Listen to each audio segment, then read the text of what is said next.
Well, ladies and gentlemen, welcome to the Closing Acumen. Today is Friday. Today is a very wet, busy day. It's kind of crazy, messy day, but we are here to keep you going to ensure that Closing Acumen is here for you. So we'd like to welcome you as you make your way here. Make sure you let me see, cut this light up. Yeah, you make your way here. Make sure you like and share the show. Make sure you like and share the show. But it's exciting what's going to be held today. Uh, Hello, Dr. Howard Jones. It's always a pleasure to see you. Uh, Been a while, Dr. Jones, but it's good to see you. Alaska Pay is watching us from Indiana. Welcome, Alaska. Welcome to the Closing Acumen today. We are here to bring you the news and bring you what is happening in Liberia. The Wahala at the Capitol building. Patient Sema, welcome. It's snowing in the DMV. Hello, Dr. P. Welcome, patient. Oh, I see, Dr. Jones. You got to tell me about how things went when you went home. I'd like to know about it. You gotta call me and tell me and let me know how things was when you went home, Dr. Jones. Patient Sema, you say it's snowing. I'm supposed to be in the DMV area tomorrow. I hope the weather be great. I should be coming for Kev Hassan wedding. I hope tomorrow will be a great day in the DMV area. Yes, Dr. Jones, you got to tell me what it's like going back home to Liberia. I don't know what it's like, but I'd like to know what's going on there. You were just there. I probably won't be back there again till March, but March next year, where I got to carry out some projects for Liberia missions. So we're looking forward to that. Looking forward to having a great show. As I said, I've been very disappointed in the leadership of our country. I've been very much disappointed that with all that is taking place, uh, you have a mini coup d'etat at the Capitol building yesterday in the legislature. It was a mini coup d'etat where some men tried to remove the Speaker of the House of Representatives. And greeting Grant Thomas, watching from Adelaide, South Australia. Oh wow, welcome, buddy. Welcome. But yesterday we had a mini coup d'etat uh, where some unscrupulous lawmaker uh, uh, uh, decided to violate the Constitution and said that they were removing on a speaker, even though what they did was totally out of order.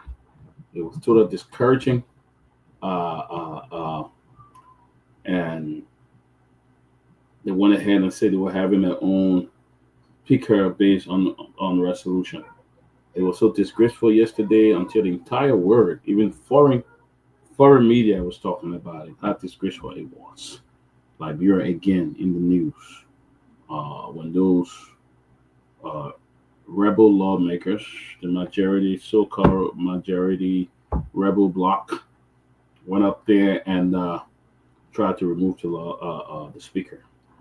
I mean, why not do it the right way?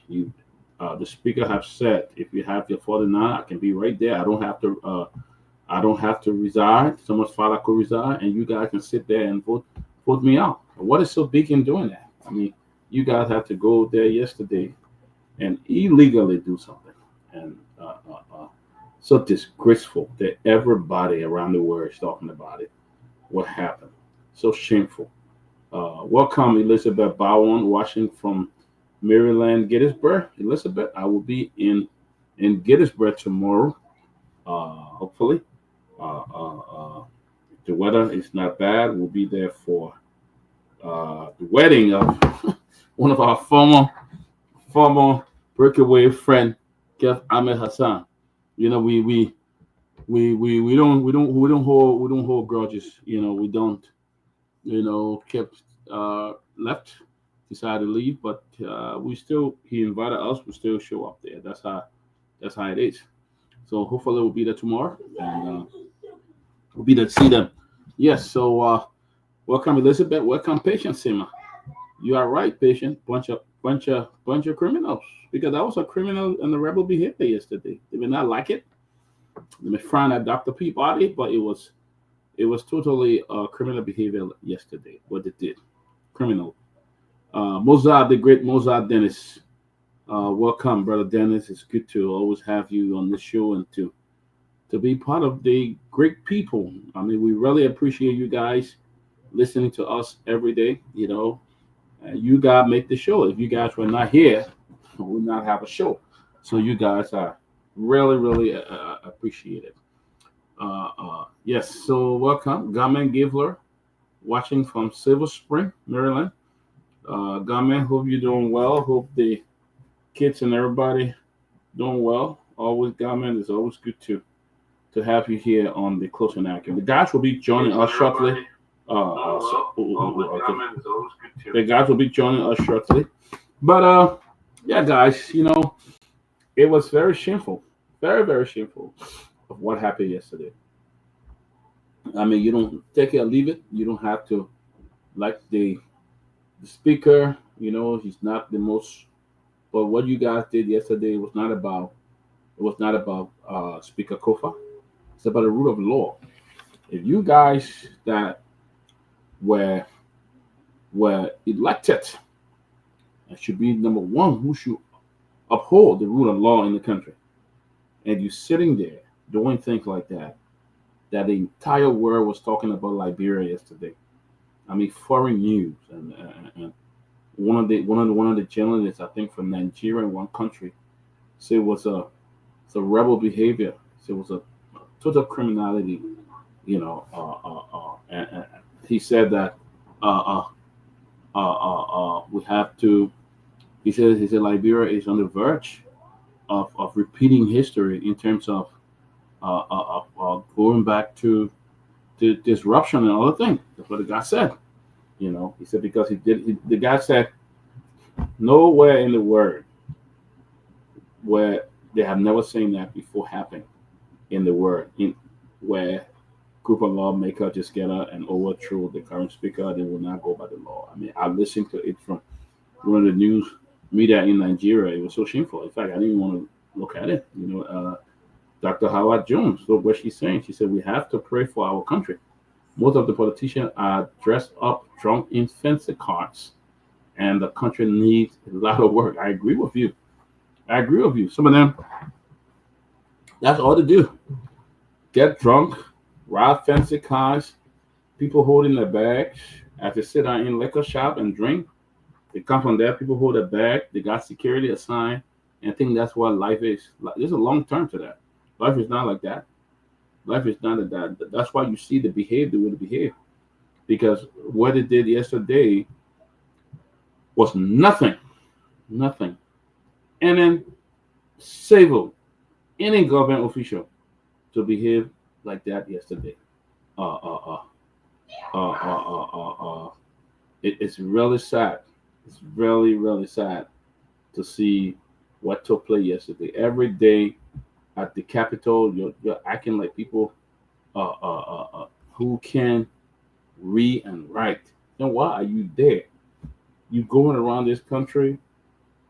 The last 2 years, we'll do this, we'll do this, we'll do that. The poor Liberian people elect you. The poor Liberian people elect you. What is more important for man to have food to eat, for us to have good health care, for us to have good roads, to have job for the citizen, then you guys passing around staying in RLJ Hotel. RLJ Hotel is an expensive hotel. It's an international 5-star hotel. And those things cost probably, you pay almost $200 a night to stay at that hotel. You got majority of the people in your district don't even have water to drink, don't even have, the kids don't even have a school to go to. And you guys are spending a month now, spending more than 200,000-300,000 wasting it, drinking, bringing your girlfriends and sleeping in those hotels. That all you're doing. Then you say you lawmakers. You jump all over the place talking big English like you're so educated. This you dumb because you couldn't read the Constitution. You couldn't even read the Constitution. Reading is comprehension. And if you can't even read the Constitution to show what you did yesterday, that's all they do. The jumping all the honorable, all the for nothing big names that you can't even work towards. Oh, yeah, the honorable there, yeah, the chivo, and blah blah blah. That all it's just like names, news, false news. Or that chief there, or that representative, or you're not really comporting yourself as lawmakers, as future leaders that the Liberian people can look to. Look at just recently, thousands of Liberians graduating from college. They don't even have jobs. Every year, they get spend money. The parents struggle, make markets, go to the market and sell things just to pay their school fee. Who want to graduate from college and can't even find a job to do? Those same kids end up in the street begging you for help. Begging you for help. You stay there making news. Can't even find a way of creating job opportunities. Come up with budget and come up with legislation and things like that. That will help the Liberian people improve their life. But you sitting there all day fighting. Like somebody said, the purpose of Prince Fana. You see, the purpose for the removal of the speaker is to control the national budget and not because of the so-called change. Exactly. They just won't be in the budget. You're going to get something for money. The speaker said it the other day. He said someone can go behind there and be begging business people and things for money. Who want to respect you? They go all around, and they say on the speaker, before I pass the budget, or before we confirm the person got to do something to give you money. You're not even there for the law. What is that? You see? Thank you, Prince Fana. He said, where in the world have lawmakers campaigned in a hotel for more than more than 1 month? Camping at the rate of $200. The eating, the drinking. They bring their girlfriends. Bring their girlfriends. And eating the Liberian money. I expect the government, President Barker, not to even pay these people. You want to give them hold their pet down for some time. Don't give them the pet down what they're entitled to for some time. Don't get in gas leave. You see, it's been a whole month. And you play on the Liberian pool like this, and you jump out yesterday say that you installed a new speaker. Like, bro, why we can't hear a positive thing about our country? Why other African countries will always be talking about or making fun of Liberia? You got claimed to be so educated, to be the leader. You're sitting there violating gross insubordination of the Constitution of the Liberian people. Nothing been done. Ali Kamara, good to see you. Yeah, you're right, Richard Saba. They're a bunch of idiots. They are sitting there, not serious. Who can come in our country and say they want to invest?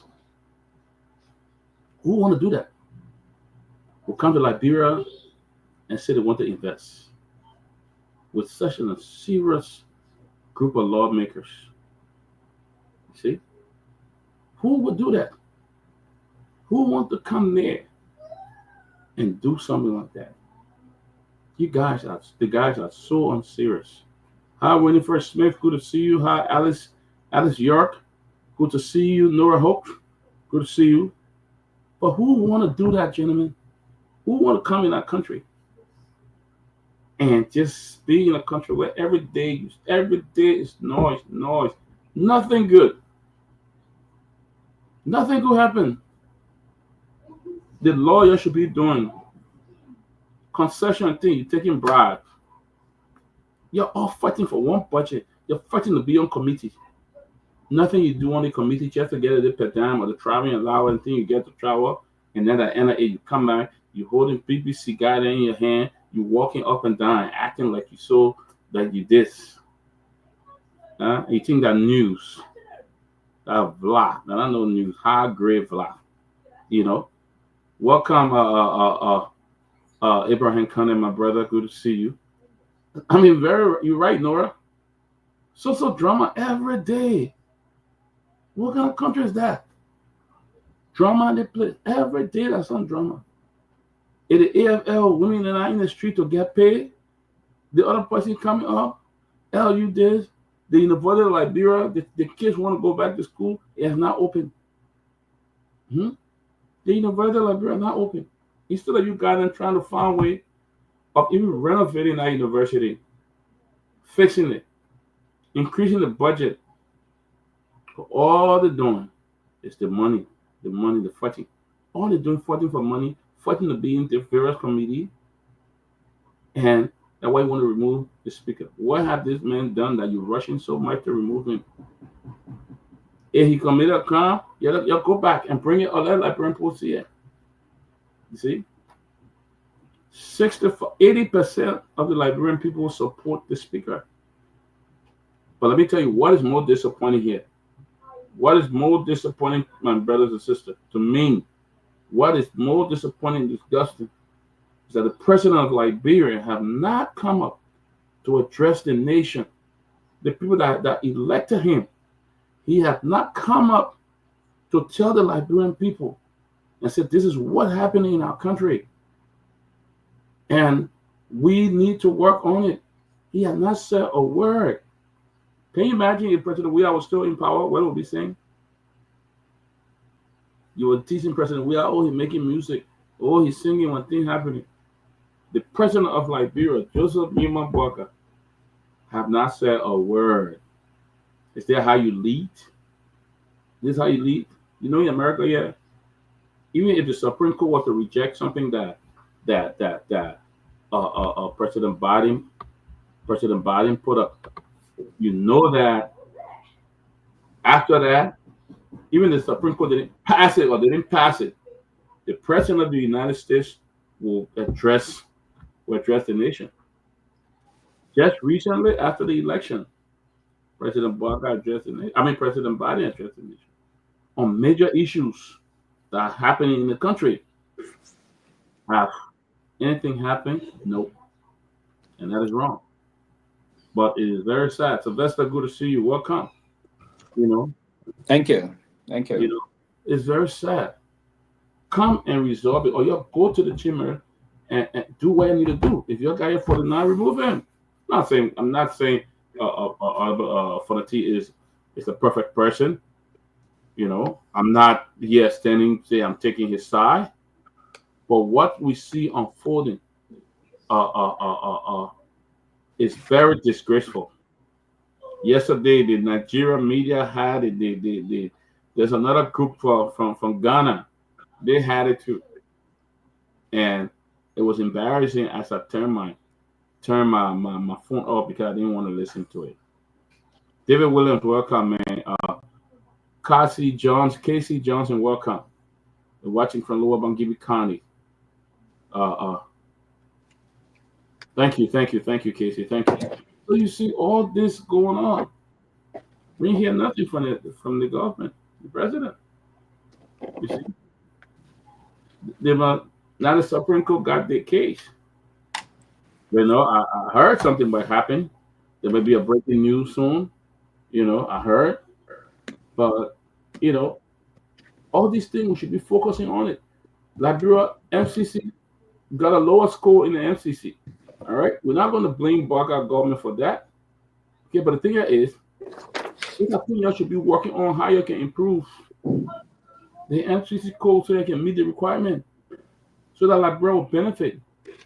The MCC give millions of dollars to address different issues in country, electricity and other development, healthcare, other things. Liberia should be fighting together. You guys should be holding people for these things, but you have to do your own thing. It's disappointing, very disappointing. And I don't know how you will get out of this, but I think Liberia people have resolved that you guys are not there, you guys are not in the interest. Sylvester, welcome, my man. Welcome. We just warming up here, going over some stuff or what happened yesterday. So what have you been hearing, Sylvester, so far?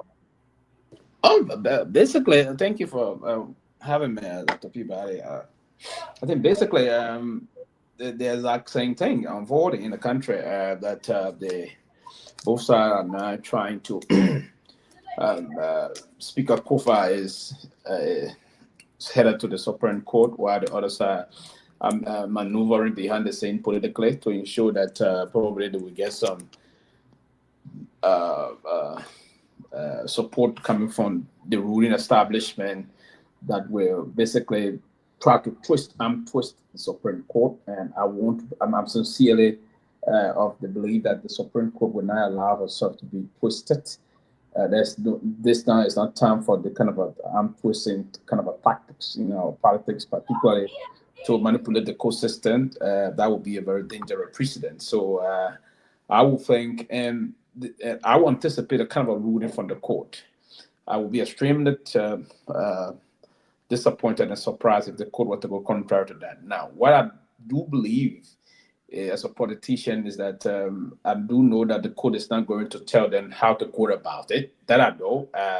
I will preempt that. Basically, that's what the court going to do. The court going to ask them to go and fix their problem, right? So the court is not going to say you wrong and you right. No, the court will not do that. There have been precedents set in past processes already. So we anticipate the court, if the speaker already did that, we anticipate the court to tell them that you have to go and do the right thing. If the right thing is not done, the court will say, hey, you have to go and do the right thing. So the court will not say, do this, or you have the right to go and sit down on his gavel. You cannot sit down on his gavel and the rest of that. But what I want to say here clearly is that it's about time that we begin the process of allowing the public to have a say. I mean, the Liberian people to begin the process of having a say here and weigh in a more strategic way. And we have to be more or less very much clear in terms of warning those that are causing the problem from all sides. It's about time that particularly those that are, because we elected our people.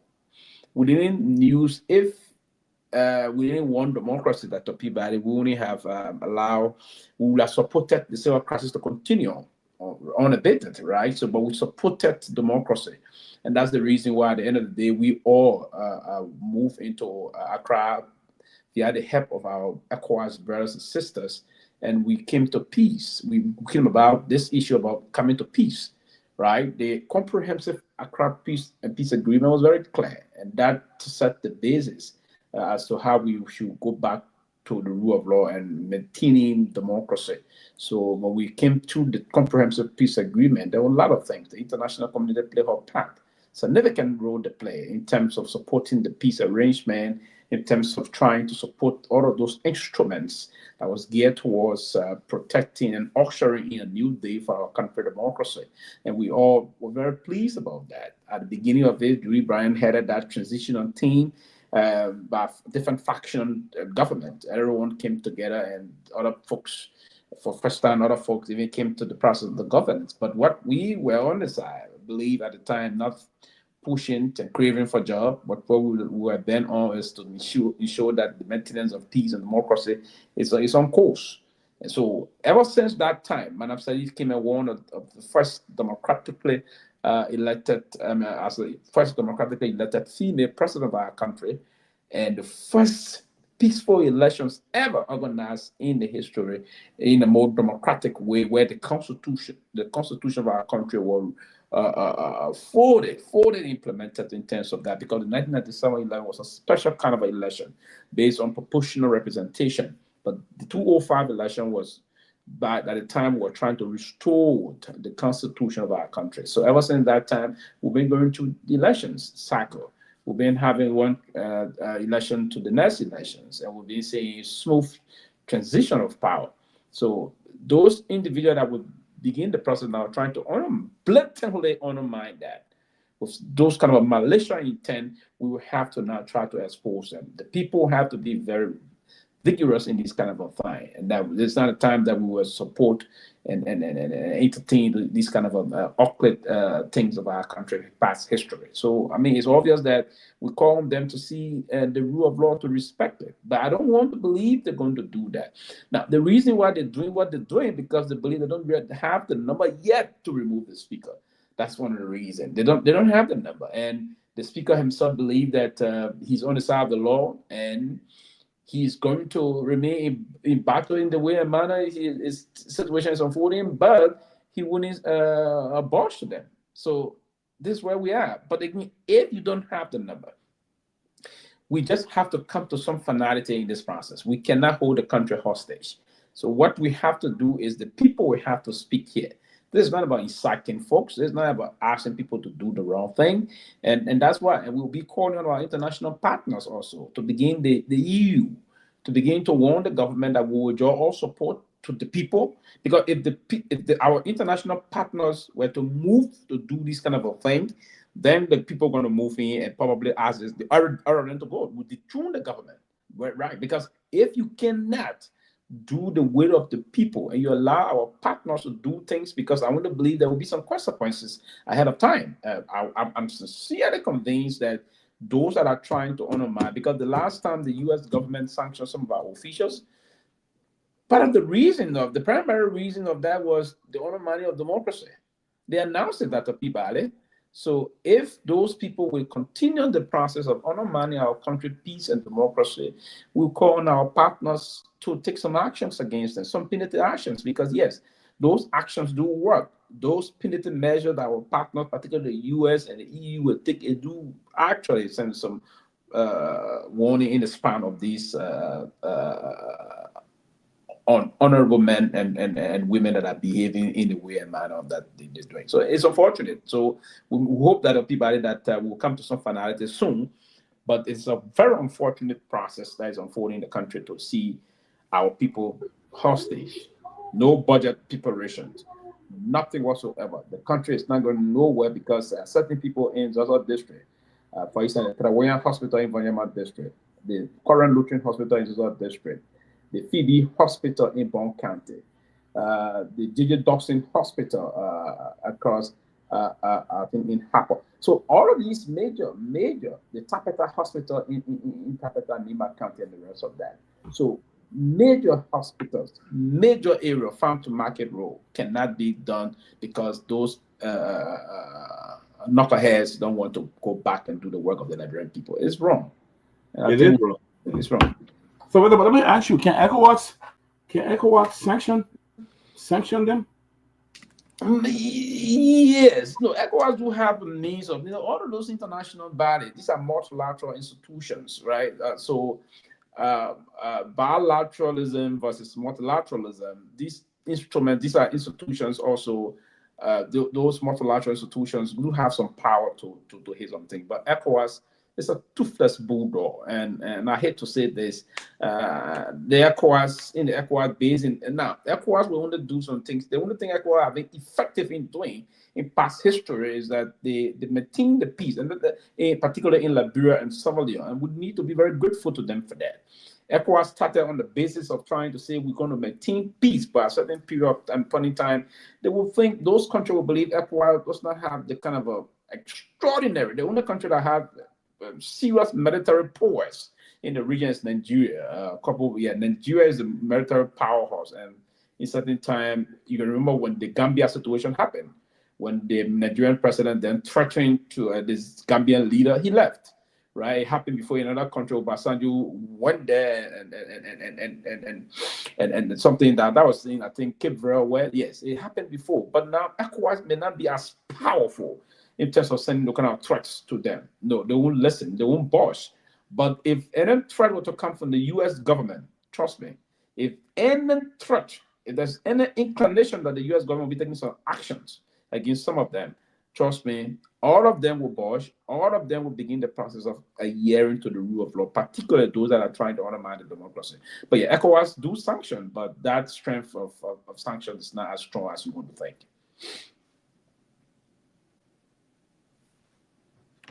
Hoping that will start with ECOWAS, and then, but I think the U.S. government the U.S. government is just observing. They are just observing what is taking place in Liberia, and maybe at an appropriate time. But I know during President Weah's administration, it was ECOWAS or EU and other groups that spoke that issue statement together. Why only ECOWAS is doing it now, and the internet EU and others have not issued a statement? Yes, so the EU, the US government, they take time in acting. Those are institutions, they don't rush to do things. They'll do behind the same negotiation or discussions. They don't really. But ECOWAS, yes, imagine the ECOWAS court. If you have rule before against the Liberian government, time to time, those government didn't adhere to them on a most serious note. We won't listen to ECOWAS too much. The only time we were so crying behind ECOWAS, when ECOWAS was there bringing peace to our country. And shame on us on a serious note. We should listen to ECOWAS as one of those, because that's institution ECOWAS that did extraordinary work for the people of Liberia. Mm-hmm. When there was no one willing to come to Liberia at the time, during the civil crisis, ECOWAS, through ECOMO, they moved in first. Even before the United Nations, when it was ECOMEL, right? Before then, the first UN boost that hit the ground was comprising of ECOWAS soldiers. The first boost that hit the ground was Nigerians, Ghanaians, and the rest of that.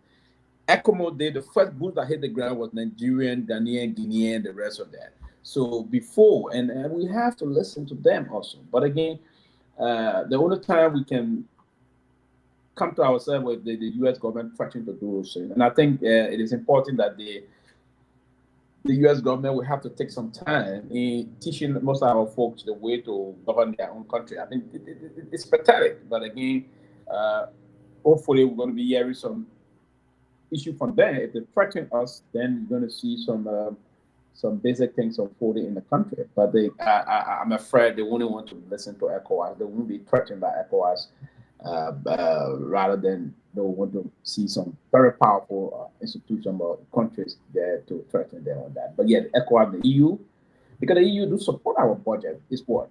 America is our number one development partners, if you will. I mean, the way they support us, no country across the globe will do that also. And the Chinese wouldn't do that also, because the Chinese believe in that part of their foreign policy objective is the non-interference process. The Chinese will never interfere into our domestic politics.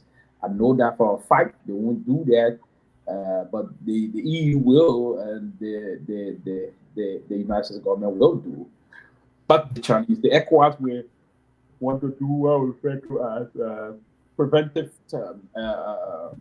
issue they want to take on, right? So those preventive measures. So they will move in to see where we can calm the storm. And that's part of the reason why ECOWAS came the last time. ECOWAS came in to say, hey, it's part of the time that I think we negotiate so that to avoid the conflict degenerating into a chaotic situation that may push us to some constitutional process. Because ECOWAS paid serious price to ensure that we have peace today.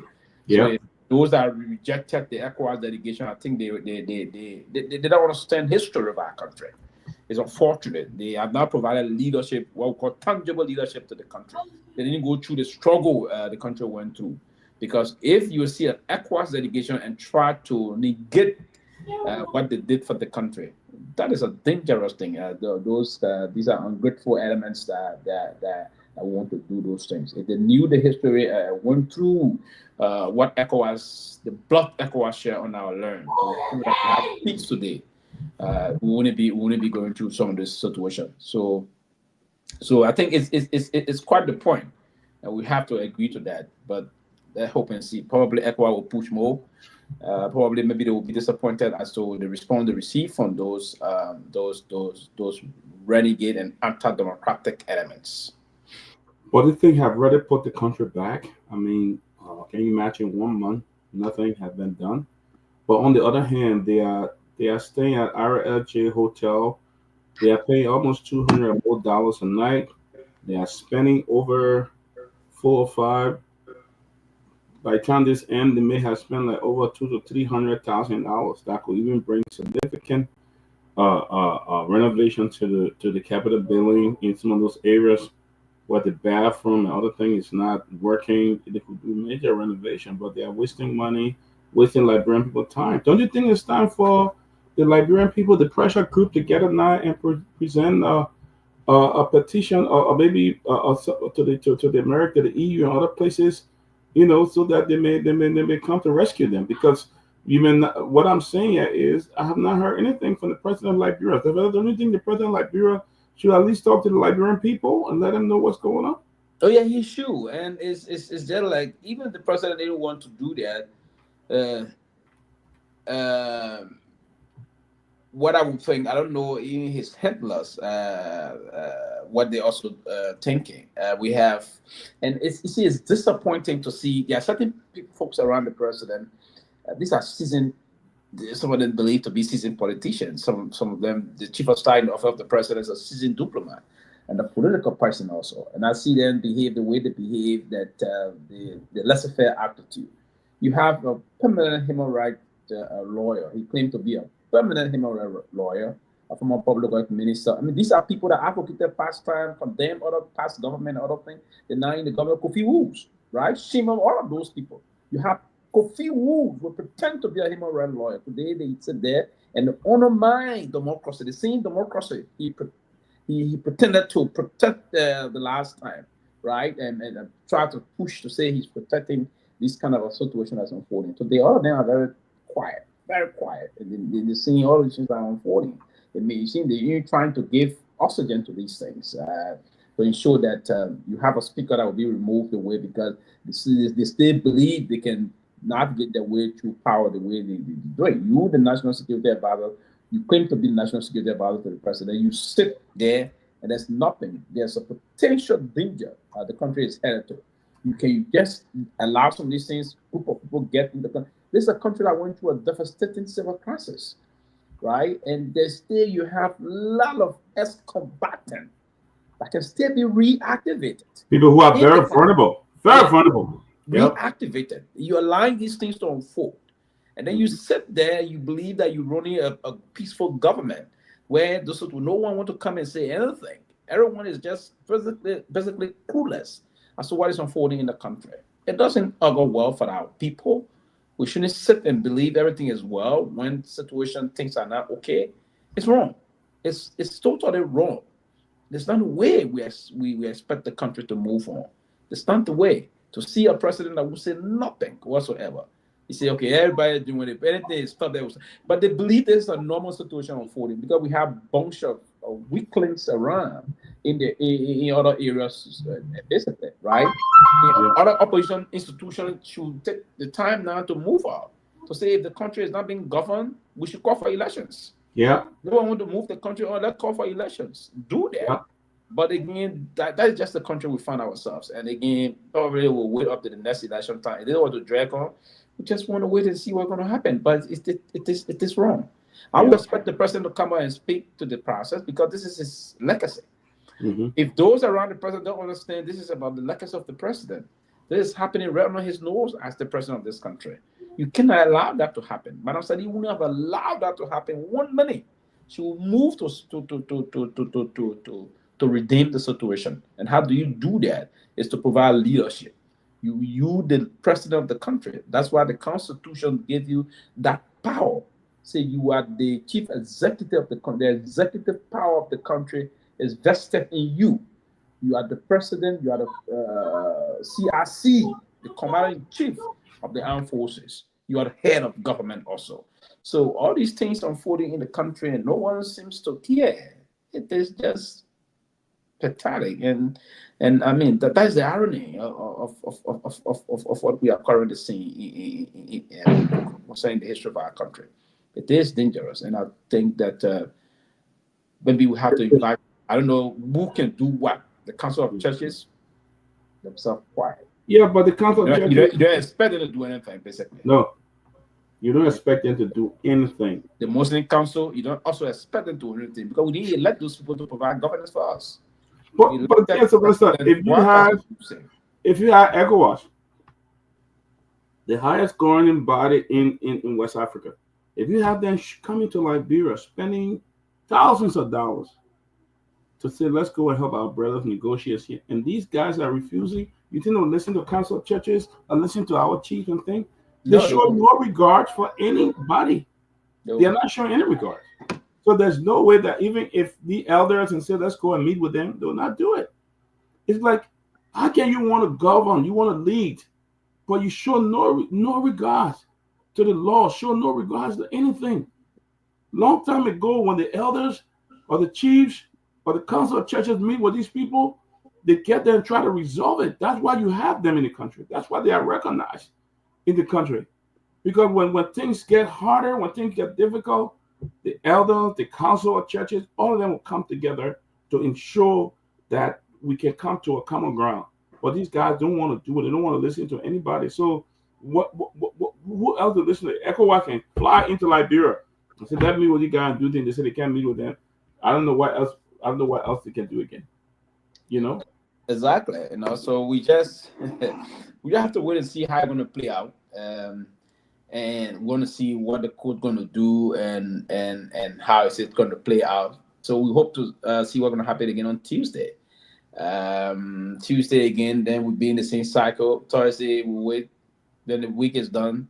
We'll wait again to see. Then we hopefully then we basically push into December. Right. Then into December, and then hopefully we're going to wait to see what's going to happen. But again, it's quite unfortunate that we will still be just. I mean, it's been 1 month, 2 weeks now. Yeah. On the one saga, right? This is the kind of a fracas we have to get this over with and move the country forward. A lot of things, and again, probably this is playing well for the ruling establishment because they say when we in this kind of a commotion, the people wouldn't expect nothing from us. Yeah. Buying time, right? Yeah. Nothing. There will be no more noise about So the north is well concentrated on what is unfolding at the capital. And then the people don't think about if nobody got this, nobody thinking about what is unfolding in the country. Yeah. Now this is the part. Nobody thinking about who car he's in the mud or over the country, right? No one is talking about that. No one is also talking about there's no plan whatsoever you trying to get out, right? No one is talking about and no one is talking anything about that. So it's unfortunate. It's quite unfortunate. But I think like Sarah has said, let the council of churches be on the record, and she said approach them so tomorrow people will not say they were mute. I think that's a great point. Let them come, let them try the effort and try and see how they can engage these people, because I know some of those guys are in church. They got a church leader, and I saw a pastor praying with them and doing things. So I don't know, but I think it's important. It's very, very important for this to happen. Oh yes, it is. Yeah, again, and I agree with her on that. What Sarah is saying, because the council of churches also play a role before in the country. They at certain time decided coming a little relaxed in terms of the way they were taking. Some believe they were taking side and other things, but they play major role past time. The council of churches pray for our country. Right, the National Muslim Council also been offering out of prayers for the country. All of things. We believe at a certain time they took side again. The country got heavily polarized, so you expected some of those things, but we cannot stay overlook most of the past interventions. Both institutions, the Council of Churches, the Muslim Council, and that of the traditional council also, the chiefs, zones, and bodios of our country, our history. They play a very pivotal role into the country. They brought major thought process back to the fore. We all could sit around the table and put some sense. But of late, most of those institutions got a little deeply polarized and politically started taking some sides and the rest of that. So they got more deeply politicized. So they brought some issue about less trust of the people in those institutions moving forward. But I think we can still rekindle most of those hope back into those institutions.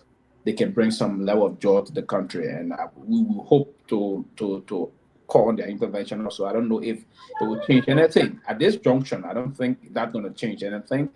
What basically going to change things in the country there is where the people will start taking some actions. Yeah. Now, if this situation persists, Dr. Peabody, and now to December, I think you will start seeing some radical action in the country, and that radical action by some of our people, the radical action will be some sit-in actions at the Capitol. I mean, disallowing them from going on the Capitol building grounds, and then that is unfolding, and then you see tension all over the place. Maybe the government will budge, and then the president now will want to take on his responsibility as president. Because I believe probably I don't know what's really happening. I don't know what's the problem. All of them bash at the time the former president of saying he was keeping the country incommunicado. He was keeping the people incommunicado. But the worst person that's keeping all incommunicado is President Bouaka.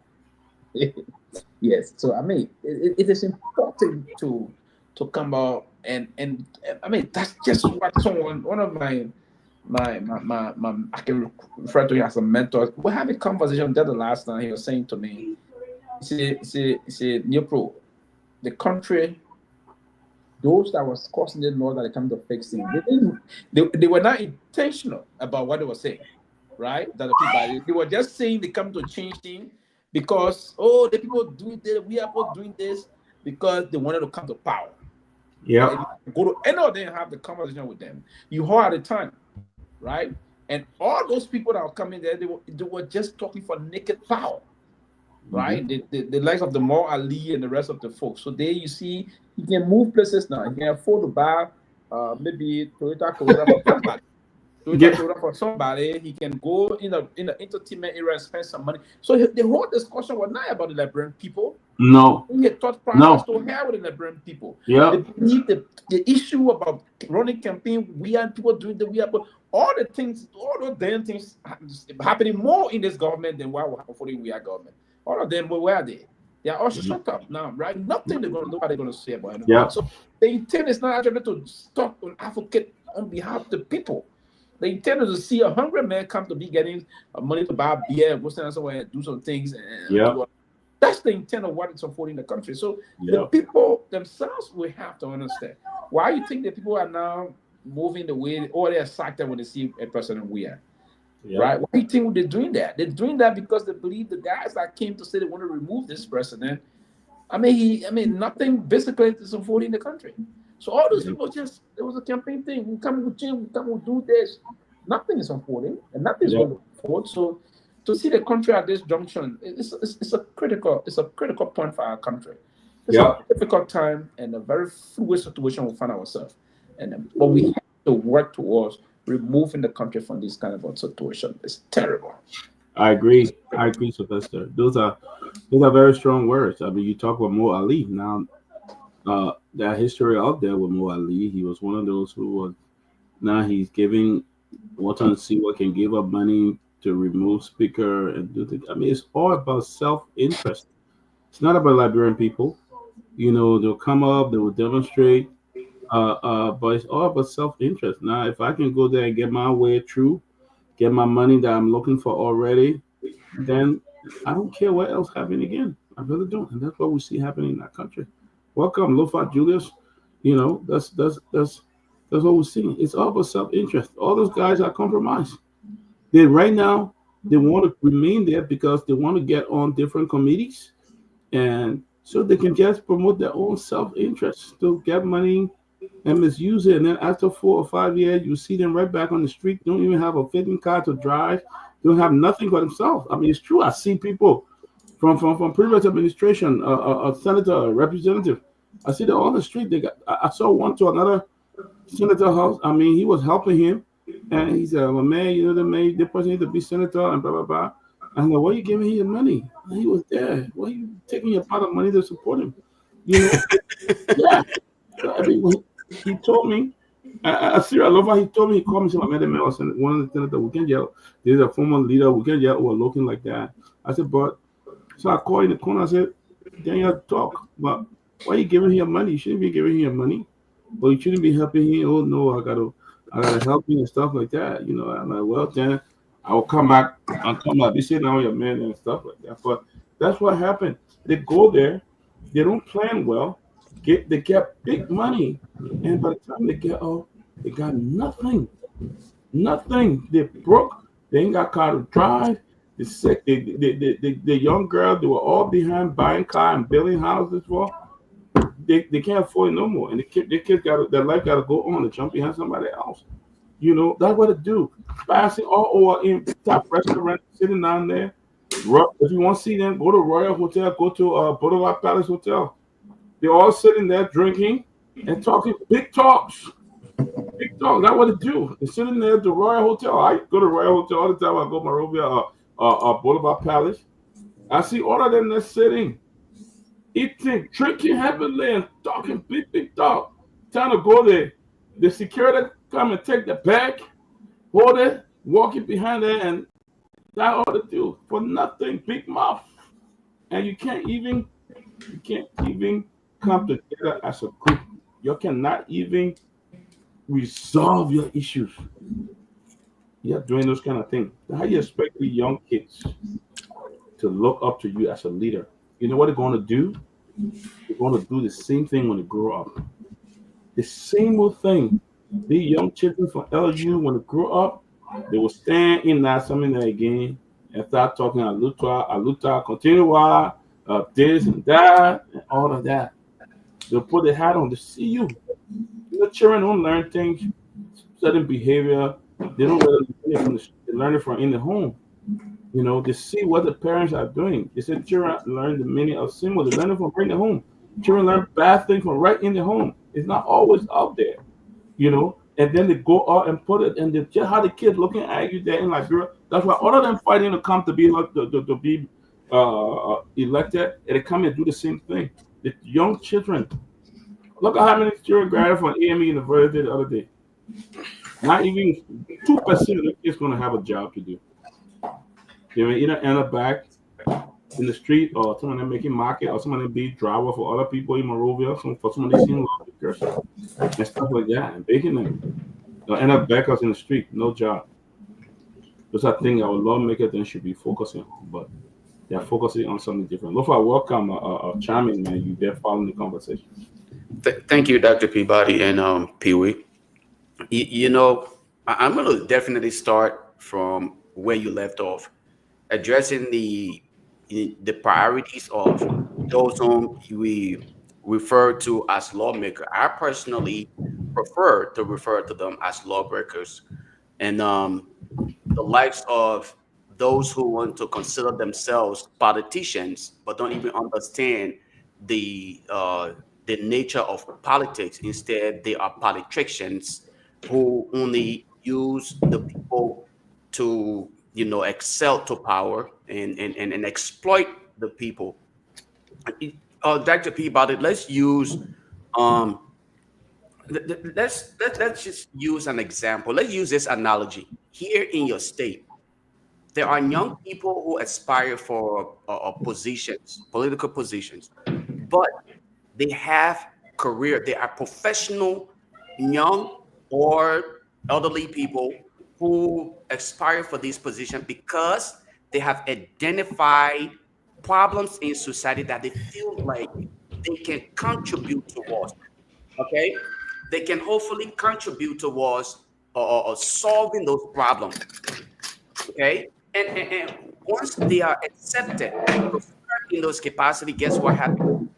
They then find reason to hopefully apply their understanding or their knowledge to as to how they can help resolve those problems so that they can leave behind legacy.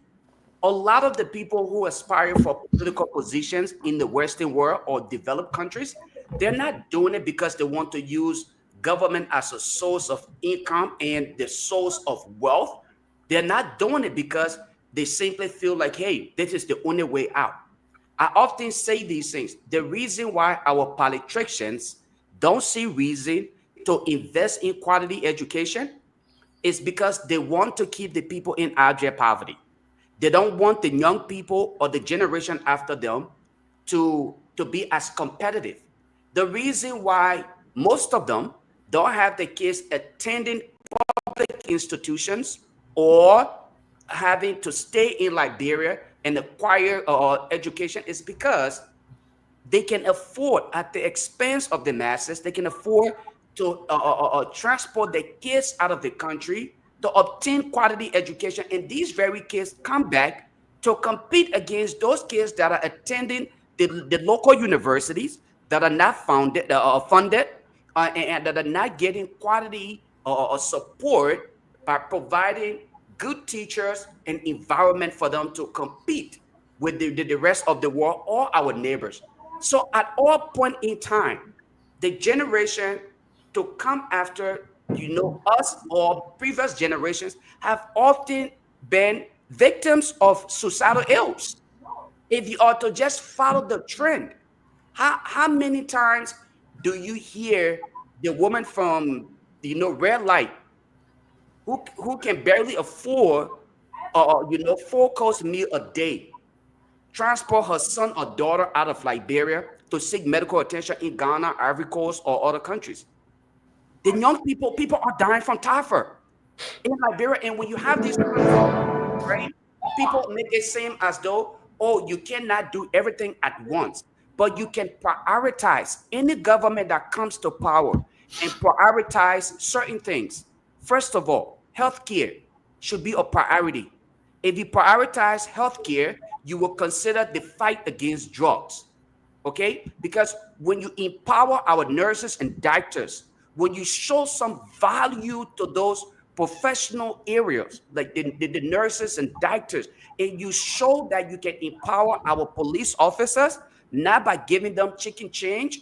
Instead, even if you cannot make sure that the wages are as high as those other places, make sure that the benefits. A lot of police officers in the Western world or developed countries, I mean, their incomes are not that high. If you're to ask them, some of these people start off making what, $50,000 a year. Some of them even start making $40,000, $60,000 a year. But you know what? The states take good care of them. Their benefits.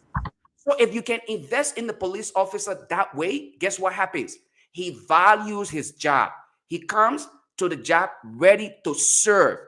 He serves and he protects life and properties. He's not out there to brutalize people. Will there be a mixed feeling of individuals who are carrying on some of these odd behaviors? Yes, of course, because we are human.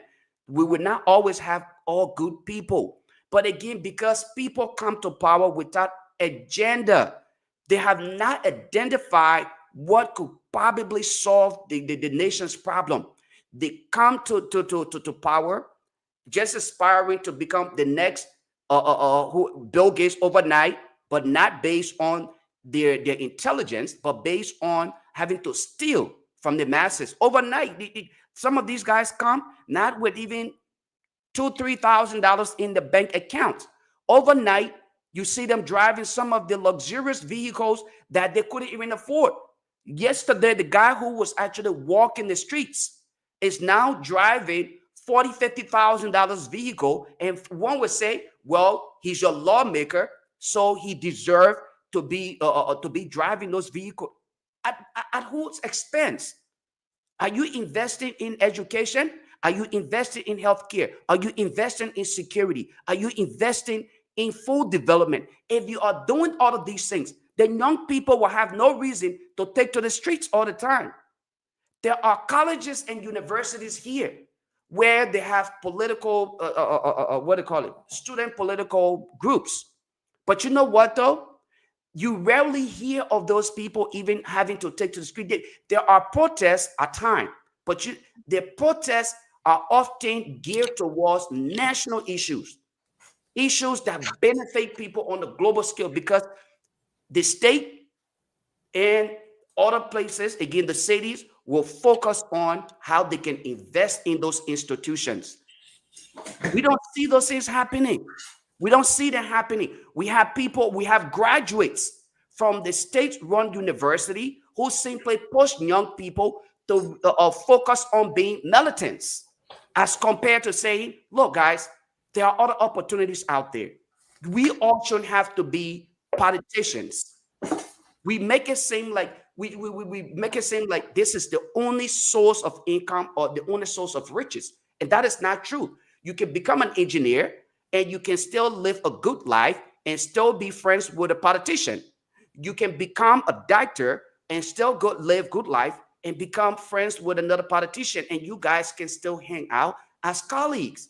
Unfortunately, we're not doing it. Look, recently there was a video that was trending in social media. They had these young people having political discussion.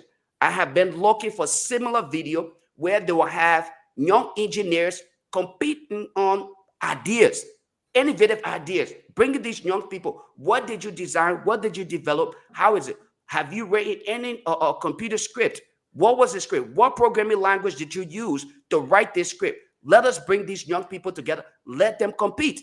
They are not focusing on listening. Instead of having these young people talking about they running student political parties in these various state-run institutions that are not fully funded, but then the kids are benefiting.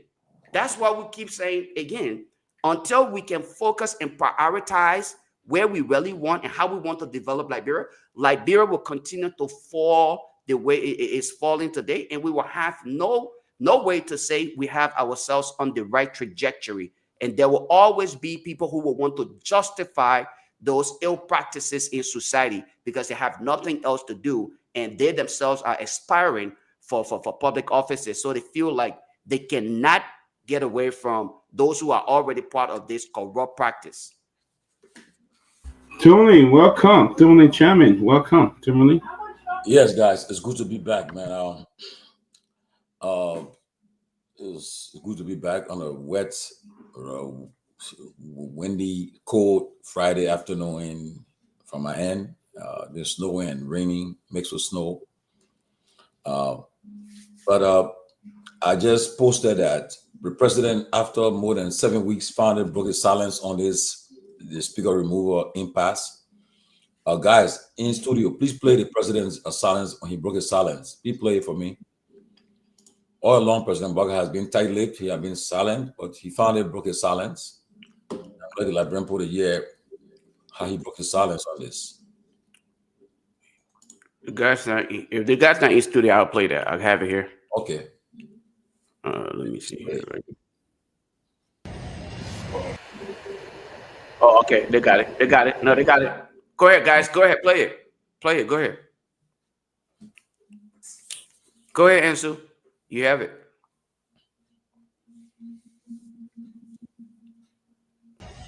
Welcome from yesterday up to today. And I want to say to all of you here,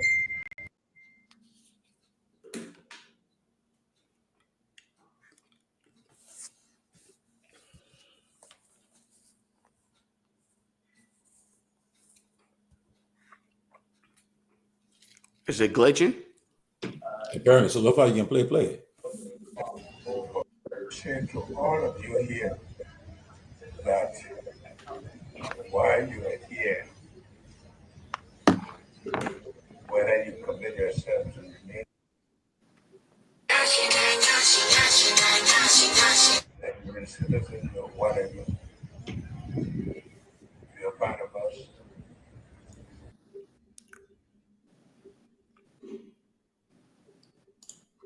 Let me see if I can play it from my side here so the folks can really get it.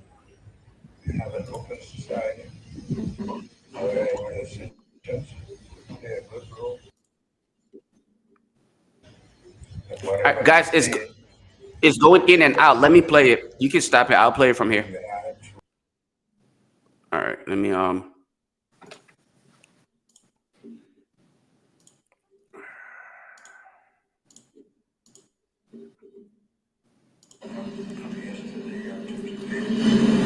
I want to say to all of you here that while you are here, whether you commit yourself to this meeting, that you're a citizen or whatever, you're part of us.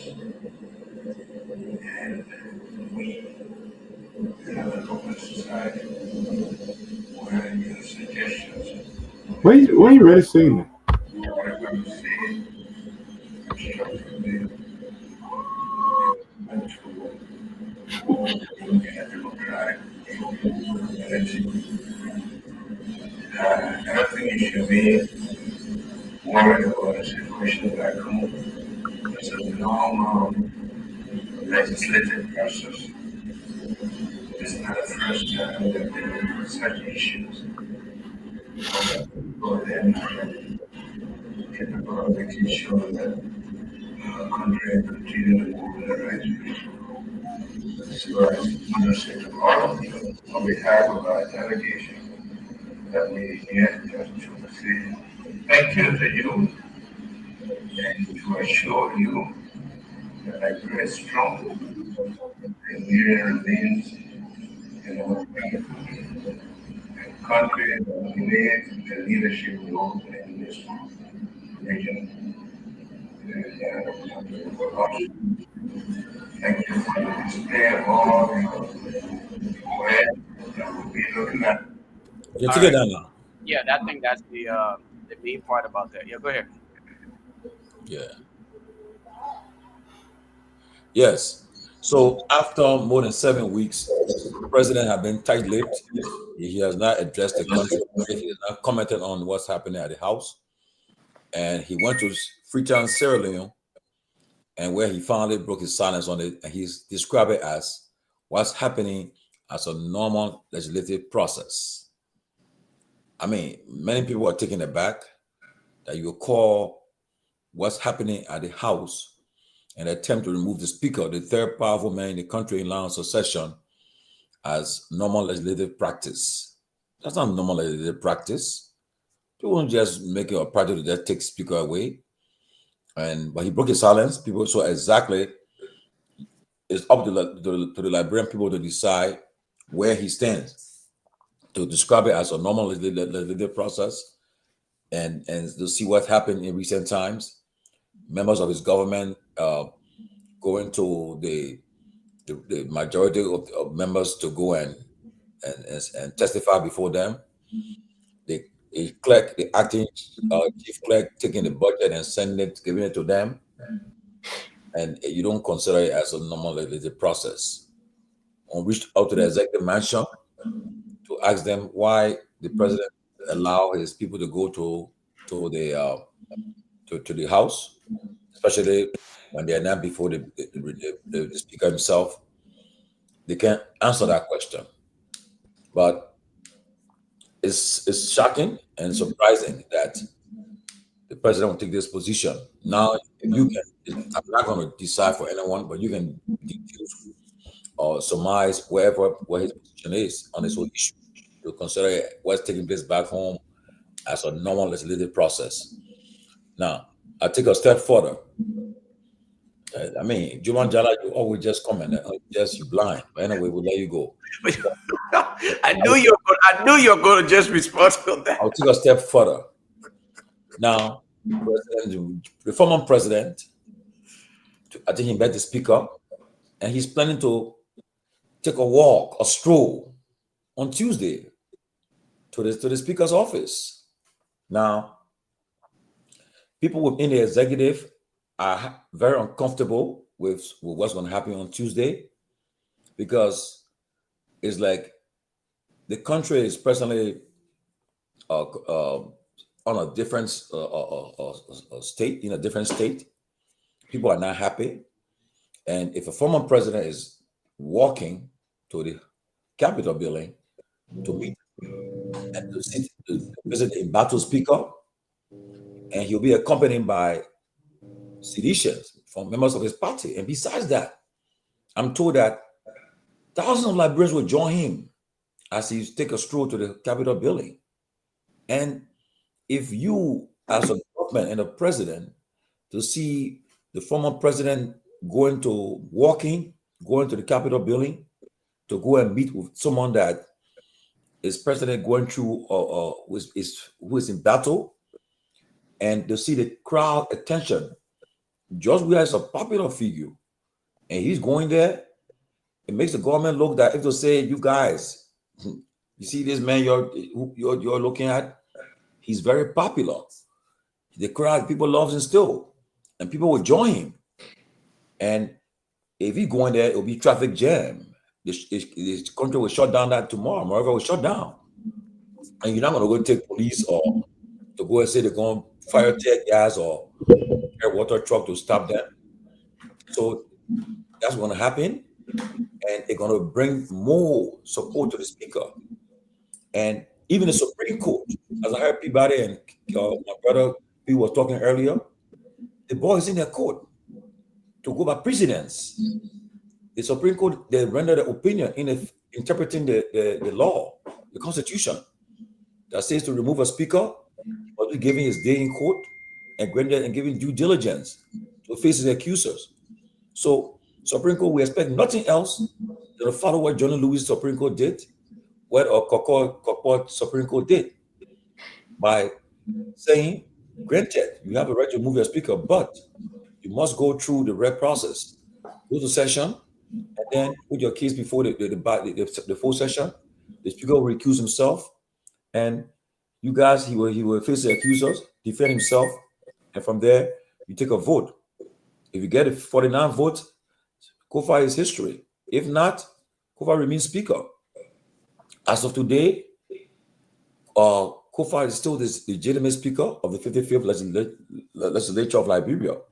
Richard Kuhn is not a speaker. He's a member of the House of Representatives.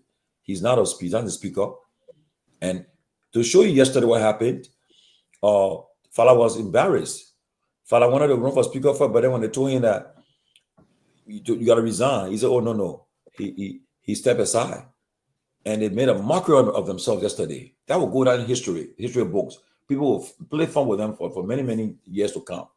To see them making a mockery of themselves yesterday, to say you swear in somebody as speaker. Give me a break. You don't do that. And now, what's going to happen next week? We're going to see it.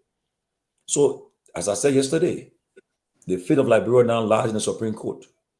We're watching Chief Justice Nyenwolo, Justice CNN Johnson, Justice Yusuf Kaba, Justice Yami Gwese, and what other justices again, Pewee? James Edo, how? Yeah. The 5 of them. We'll see what happens next week. So let's get ready. President Bwaka has broken the silence. He said that what's happening is normal legislative process. So we know where he stands now. So everybody know where he stands, and President Weah, his partisans and supporters will visit the speaker next week at the Capitol building, and then we'll see what happens next week. But for now, Liberia is in a position where the Supreme Court justices must do the right thing, must interpret the law, the Constitution, with all fear or favor. They can't say, somebody told me, oh well, they will say, if you don't settle this thing, your budget will be held. Give me a break. It's country over all that stuff. Put the country first, because any attempt to circumvent the Constitution, it won't be a good thing. But I just wanted to weigh in. I'm sorry. Quickly before, let me just say this, right? I don't know if you guys can hear me. There's a video I also wanted to play, and just to remind us, prior to President Barkai's presidency, when he back then was the presidential candidate, he made a statement and made mockery of the situation back then. I would like us to just, let's listen to that, and hopefully we can include it in our analysis, because he was at a town hall in Philadelphia, and he spoke about the situation and how things were going. As a matter of fact, to some extent, one would say he was denigrating the George Weah-led government. He even spoke of, we have a full-body president. But, if it's okay with you guys, let me play it. And then we can kind of, just kind of throw that in his recent statement, plus the fact that he promised to reunite the CPP. And he, of course, we all know where the CPP ended. But if that's okay with you guys, I can kind of throw that in there, and let's just listen to what he had to say about the previous. It's not long, right? Actually, not really. It's about, hold on one second. Let me see here. It's not really that long, but I just gotta close it. Anyway, guys, let's go here. It really should. It says here it's about 5 minutes long. If that's 5 minutes 32 seconds. If that's Is that too long? Then What is let's the just go of ahead. playing it? Yeah. Well, What's the purpose of playing it? Yes. The purpose of playing it is because it then gave us a reason to retrospect. This is a man who yesterday made these remarks. Okay. And these are remarks that were caught both audio and video, presenting the idea that he was well capacitated, or he is, to transform Liberia, put Liberia on the right trajectory. Okay. In the process, while he campaigned, he told Liberians he was capable of uniting the country. Today, Liberia is more divided than ever before. Okay. That can give you an idea. This is a man. I mean, these are things that we actually need to include in our conversation, because this is what often the politicians do. They make promises, and when they are elected, they don't live up to those promises because we don't hold them by statements or promises that were made on the campaign trail. And that's why I think it is important that we include that in the conversation.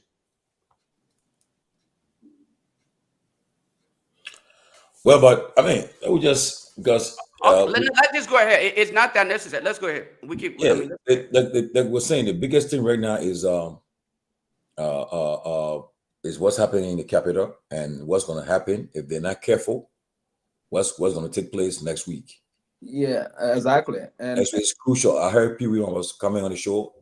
What you said, Pewee, is true, because make no mistake, anything can happen. Things can get out of hand easily in our country, and people take it for a joke. I'm a student of history. I know what. Look, I was in Liberia April 6th. I remember that day. I never knew that. I said, "Oh, Kroma, Taylor, and Bolly were having a meeting," and then when I look where this guy was chairman of the council, what is his name? Wait on Nyenwolo. So I said they having a meeting, but then to my surprise, when Taylor started to say, the two BBC say, Roosevelt Johnson has a choice: either surrender the government forces or he'll be arrested. The next thing I know, Johnson said, they have a choice. Taylor will be arrested. I said, oh my God, it's over. And next thing I saw, the country was inflamed. And again, we always say this: be mindful. +1 240. Be mindful. Anything can happen. So, Osidiki, come and welcome to see you. How's Rwanda? How's everything? How's the status? And how's everything going with Rwanda? Yes, good morning from my end. And good evening to. Wow. Yes, it's in the morning here, actually. Yeah, all good here. Definitely, it's good to be here on the closing argument. Thank you for the opportunity again to come and share our little perspective on what is going on in our country. So yes, we've been following the happenings at the Capitol building regarding the removal of the speaker. I have been opportune to speak to some of the lawmakers, especially for my district lawmaker, district number 2, Monserrado County. When this whole thing started newly,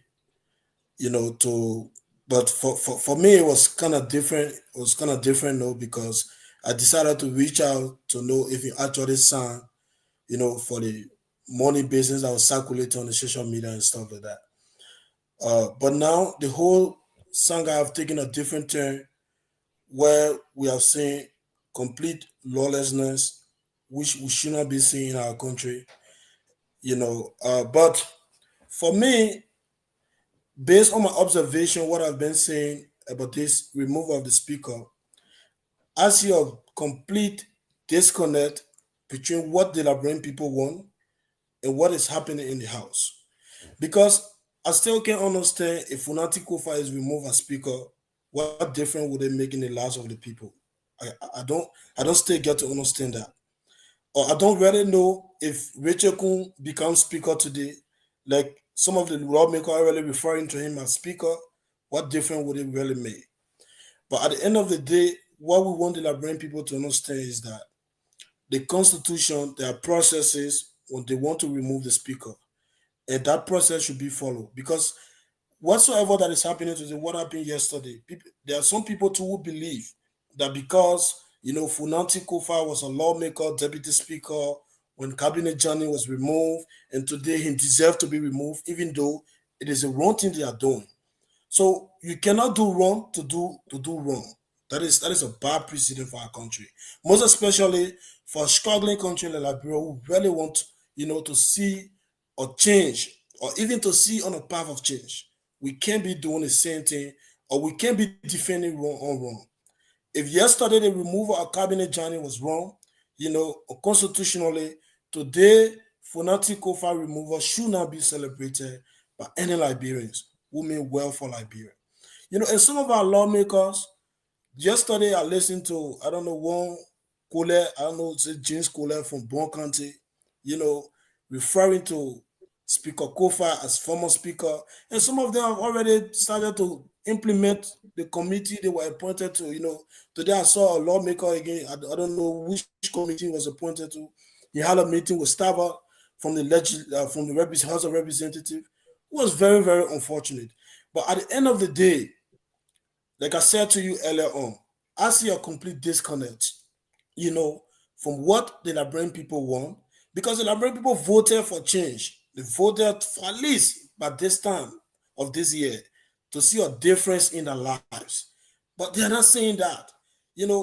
Yellow machine, this appointment, all kinds of things, to the extent that people who even supported the president and this government, some of them are coming out in the show, on the social media, denigrating, saying all kinds of, things that they never expected to have happened. Example is Mountain Calling, and which we appreciate Mountain for doing that, but Mountain should have known better, But there's a complete disconnect because at the end of the day, if Funati Kofa is removed today, it's not still going to make a difference. Nothing is going to happen, that will change things around, or they have not even explained anything because some of the things that are in the resolution, these are things that they should have known before electing Funati Kofa as speaker. But you elected this man as speaker, and after a few months, when the issue of audit is being initiated to audit the house, and simply because, and this is what I want us, the Liberian people, to pay keen attention to. This guy called Jeremiah Kun from Nima County, who is the current vice president, Liberian people should keep an eye on that guy. That guy seems to be so desperate. Sometimes at some point I ask question, who was Jeremiah Kun before coming into the House of Representatives? Because whenever you talk about Kun, people say, oh, Kun get hospital in Nima County, free hospital, he doing this, he did that, he's a businessman. Jeremiah Kun was a gas seller, a Kehleboe right in Ganta City. He used to go take gas from JK to Ganta. There's a town between Guinea and Nima County. And that's the kind of business he was doing. There's nothing wrong with that, by the way. But nobody know Kun of doing anything tangible in Liberia until Kun get into the house. And Kun was deputy on Ways, Means, and Finance at the House of Representatives. Now they are initiating audit, which will reveal all those things that happened many, many years ago. And the fact that those lawmakers, the majority bloc, since they initiated or they embarked on this journey to remove Speaker Kofa, they have been staying at a hotel. It even make it more questioning that people should be concerned about. Why would you want to move somebody, but you can't go to your house? You go to the hotel. From the hotel, you go to work, and right after work, you come back to the hotel. And you've been doing that for more than a month. Is that something that is really based on, on issues that are in the resolution? These are questions that we should be asking. But again, when you look in the public in Liberia, you hear the people, voices from Liberia. Everybody have taken side. Once you are Unity Party people, they are supporting the side they are supporting. Seditions are supporting the side they are supporting. No one asking critical questions. No one asking why you removing Funati. Because if you really read the resolution, all the things they're accusing Funati Kofa of, these are things that happened when Funati was deputy speaker. And you knew all of those things, and you make him speaker of the house. And now you want to come out simply because there's an issue of audit. And you have somebody who is a vice president that feels threatened by this audit, and then he's sponsoring you guys to stay at a hotel, doing everything he can do just because he wants this man to be removed. This is sad for our democracy. Nobody should be supporting this. And if you ask me right now, I'm going to tell you this is dumb. Yes, it is wrong, but it's dumb. The Supreme Court's not going to say anything. They went to court earlier on. The court sent them back, and those guys, they continue that in legal session they were having. And today they have elected a new speaker called Rachel Kuhn. This is sad. You cannot preach for change. You cannot advocate for change, and you continue to do the same thing. And some of the people say who are lawmakers in Liberia too. When you look at some of them, you feel discouraged about the future of that country. Men like DJ Blue there. The moment the man here say budget part, boom, you join, switch up. No principle. Nobody standing on principle. Everybody can just flip today or tomorrow. Somebody on fanatical fasa, tomorrow they on majority blocks. I don't really know where our country is going. But at the end of the day, I see complete disconnect because what the people want, what the Liberian people want, it's not really what this removal is about. This is just about themselves to get on committee, to reach their and a family member. And the sad reality is that the Liberian people have not been able to realize this. And the sooner they realize, the better it will be for every one of us. Well, good. As we say, election has consequences. The people voted for what they wanted. We feel today, this month, in fact, just a few days ago, was making it 1 year when President Weah conceded the election to President Boakai. We're all there for that historical moment, and I know Sidiki, I know how you guys work hard to get Mr. Cummings elected, but to still believe that Cummings got 1% is something that we still got to investigate or find out, because that 1%, I just don't believe that he got 1%. And then to see the guy who is sending as ambassador to Japan and Appleton to come to a place, it's a joke. And again, I hope Liberians can, if in some countries they will investigate to find out the outcome of the election, to find out that how come somebody who is an unknown person came to a place? How come Cummings got 4%? I mean, 1%, less than 1% of the vote, when the man worked very hard. He was one of the men who went all through the country, and he got 1%. And he was one of the hardest working, actually. Besides that, right? No, but the place Mr. Cummings was living, where he was working. Are you telling me that the people that are working for him voted against him? Because in that particular area, they said I think he only got less than 1 vote there. Okay, how can this man was he's responsible for my daily bread? How will I vote against him? So that election was tampered with. To say Cummings, where he works, his house, where he lives, the office, the people in our vicinity voted against him. Right away that is not true. But again, we hope that they can figure out to find out what really happened in 2023, because I know very well that the result that came out in 2023 was not a real result. I was there. I went there. I know, and we reached that point. But we have figured. But before we go forward, let me just say this out to our viewers.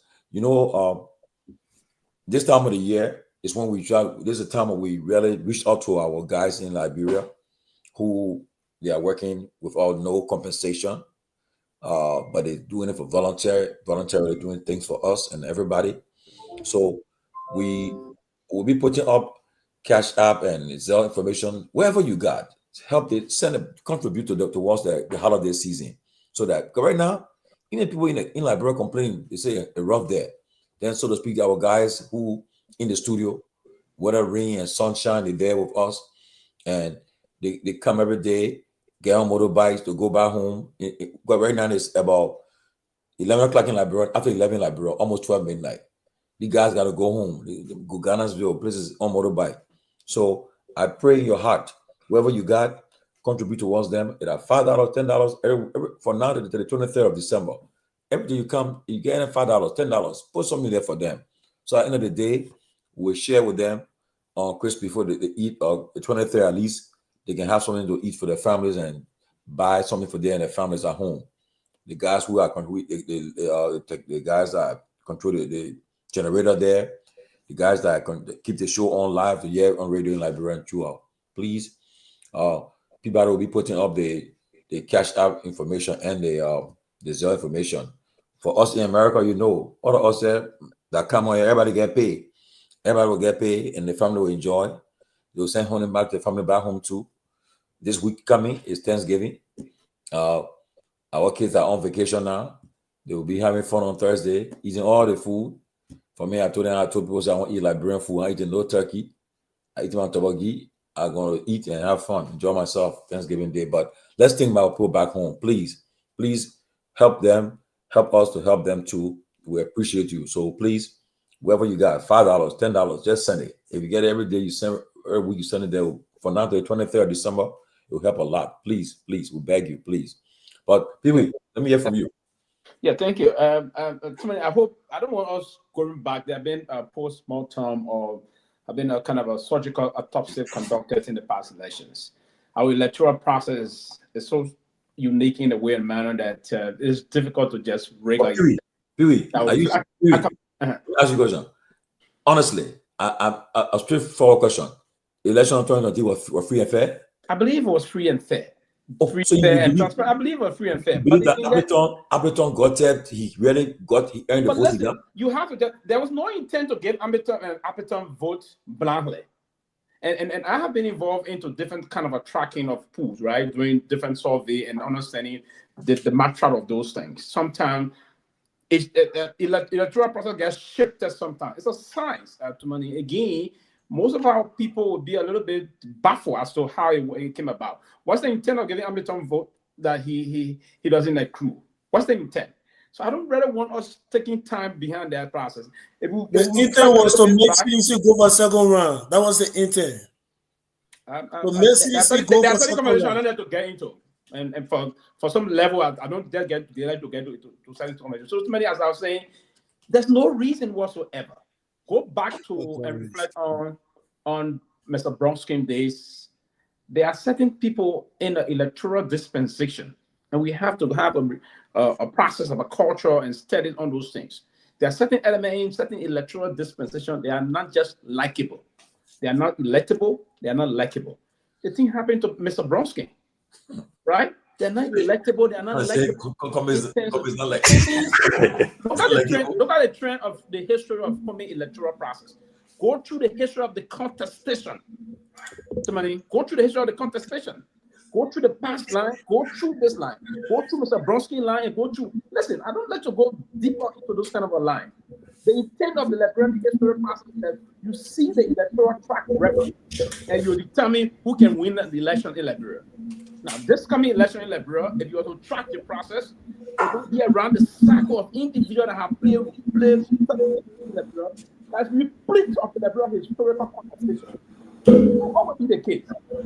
Again, there was a side track you brought in. Back, as we said, my own point to this process, I would say to any other person, moving forward. For the sake of, just for the sake of the conversation that's being here, I think the question that was posed to you about the electoral process being fair, okay? Mm-hmm. For you being a political pundit, as you often would prefer to refer to yourself. No, I am a pundit. Okay. Yes. Right. Don't you think it is only fair that you put some value to what is stated, you utilizing data or some kind of mechanism that you may have to your advantage that made you to think that the process was free and fair so that our audience can benefit from that? What is it that you can use to give our audience? Thank you. Now, so in the electoral system, in terms of when we are about to do the reconciliation, we do what we can collate, the collation process of the vote process. We have representation, Judas, and you are an active person, so you got representation. And one of the reasons why the parties got very close to this process and Amara helped track the process for them, and the result came the way it came out. And it was a narrow win. It was on the basis of the collation process, the reconciliatory process, and the counting process of the votes. So every political party, major political party, got representation during the collation and the reconciliation process during the entire issue unfolding. That's one of the basic ways, and that's one of the reasons why even the EU representative, the ECOWAS, the AU, and the US, and even the Carter Center said that election was free, fair, and transparent. Now, being free, fair, and transparent, there are some other petty glitches that may unfold. But those have the propensity of the potential of undermining the legitimacy of the elections. No, there was nothing surreptitious or fictitious done into undermine those electoral issues in terms of the counting and Julia. So I didn't read one also. If you will see it, for instance, you know the party we have, and you know the party folk had folks deplore, the CDC folk had folks deplore. The Liberty Party and all other political institutions also did the same. So the process is that it is difficult that anyone would steal the vote or anyone would blatantly tamper of the results. Now, the society we find ourselves in again, see the structure, look at the structure of the ballot paper, right? So, I mean, this guy was just the kind of fortunate guy that got some number that nobody knew him whatsoever. What did that number constitute? Too many to say anybody wanted to. What did it constitute? How many votes he got? He got less than, I think he got around 20-something thousand votes. 20-something thousand votes. Can 20-something thousand votes make a change in terms of the number? Oh, Pewee, let me interrupt you, Pewee. For instance, I'll give you this. Pewee, this is what I mean. I'll give you this classic example. One of the precincts, right, was a precinct that Cummings' office is located. Now, his office is located in that precinct, and most of the people that voted there were people. Which are the precinct? Say you want to where? I think it's around where he lives. I mean, where Cummings lives. Where he lives? Somewhere in Single there. Where would 15th Street. 15th Street. Can I come in, please? Can I come in? You don't live. Can I come in, please? The place. Yeah, come in, Pewee. Now, are you telling me that both are working for Cummings and they are paid very good? Now, do you think they want him to be president? The result then says that the people that voted in that precinct voted for either Guar or Boaka. Coming on, let's vote there. Are you telling me that people and then so tell me now, workers then voted against him? Who? Your own employees then voted against him? Not necessarily. But then how come the result says that the result said? In the Cinco era, and Cinco, and Monrovia is a kind of a metropolitan terrain. That corner of metropolitan line, you have people, self-intellectuals, and other group of people who have to live there. Cummings living there does not change anything. Cummings is living a very unique life there. He lives in it's kind of a well-to-do area. So that those kind of area living there does not reflect on the voters. So you live there, they live there. These are independent people all living in the Cinco area. He doesn't change the life of any of those people live there. Probably his supporters. Now, probably the vote he got was the vote of his supporters. And he didn't have supporters in the rest of the area. Now, this is the only thing Cummings needs to do, and I will always say, I was privileged to Pewee, I'm begging. One minute quickly. I don't mean to interrupt you. Please throw this in your response, right? I know you want to do your advice. I want you to state, you mentioned three a process of obtaining what are the process of obtaining the election results. Can you repeat those processes again? You listed three of them.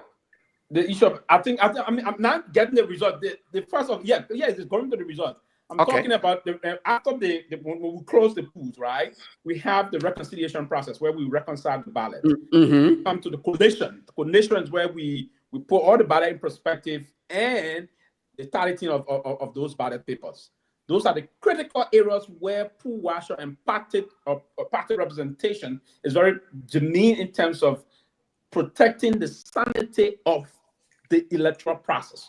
Now, Pewee, let me just hopefully help you understand something here. Elections are never taken or stolen, as one would want to refer to, on the day of that election. If you have done your own, again, for you being a political pundit, you should know that it would not be on that date. Okay, there are processes put in place. You made mention of my profession, and that's the reason why I'm going as detailed as I am getting into it. The process of reconciliation, right? Whether you're piling data, all right, even if you're doing data analysis, you come into and you're mentioning the tallying of all of those data. Again, remember, this is a manual process that you're using. This is a manual process. If I am to just say, okay, just out of the blue, Tomalin just gave you a scenario where obviously even those who are not part of election, those who just abstain from the I don't want. I can't make a quick. Lofa. So, do you believe also that the election was stolen? I do believe that. Yes, You believe that? I do believe it. Okay, let's move on. I don't want to take this. Lofa, can I This is a done with deal. Pewee. Wasting time on this thing that is done. No, Wait, Pewee. I agree. Let's move on. Remember yesterday. No, this is not a done. Pewee, this is not an issue of it being done. Yeah. We have consistently done the same thing where we allow the electoral process to be stolen, and then we say, you know what, it's over. Let's just move on. Remember yesterday you made mention of something similar. You said we would just say, oh, let's just move on. We cannot continue to say, let's just move on. But you want me to sit and agree to so Pewee, we have agreed. Okay, so let's use this opportunity. Pewee, let's use this opportunity to hopefully learn or educate ourselves on something that we should always try to prevent.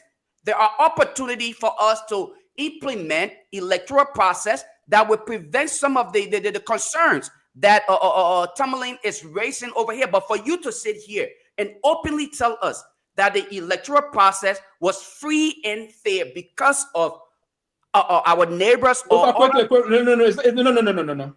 Our partners that put their money into this process said were free, fair, and transparent. I can't remember the name. The U.S. government, the Carter Center, the EU, the ECOWAS, and every other international monitoring institutions.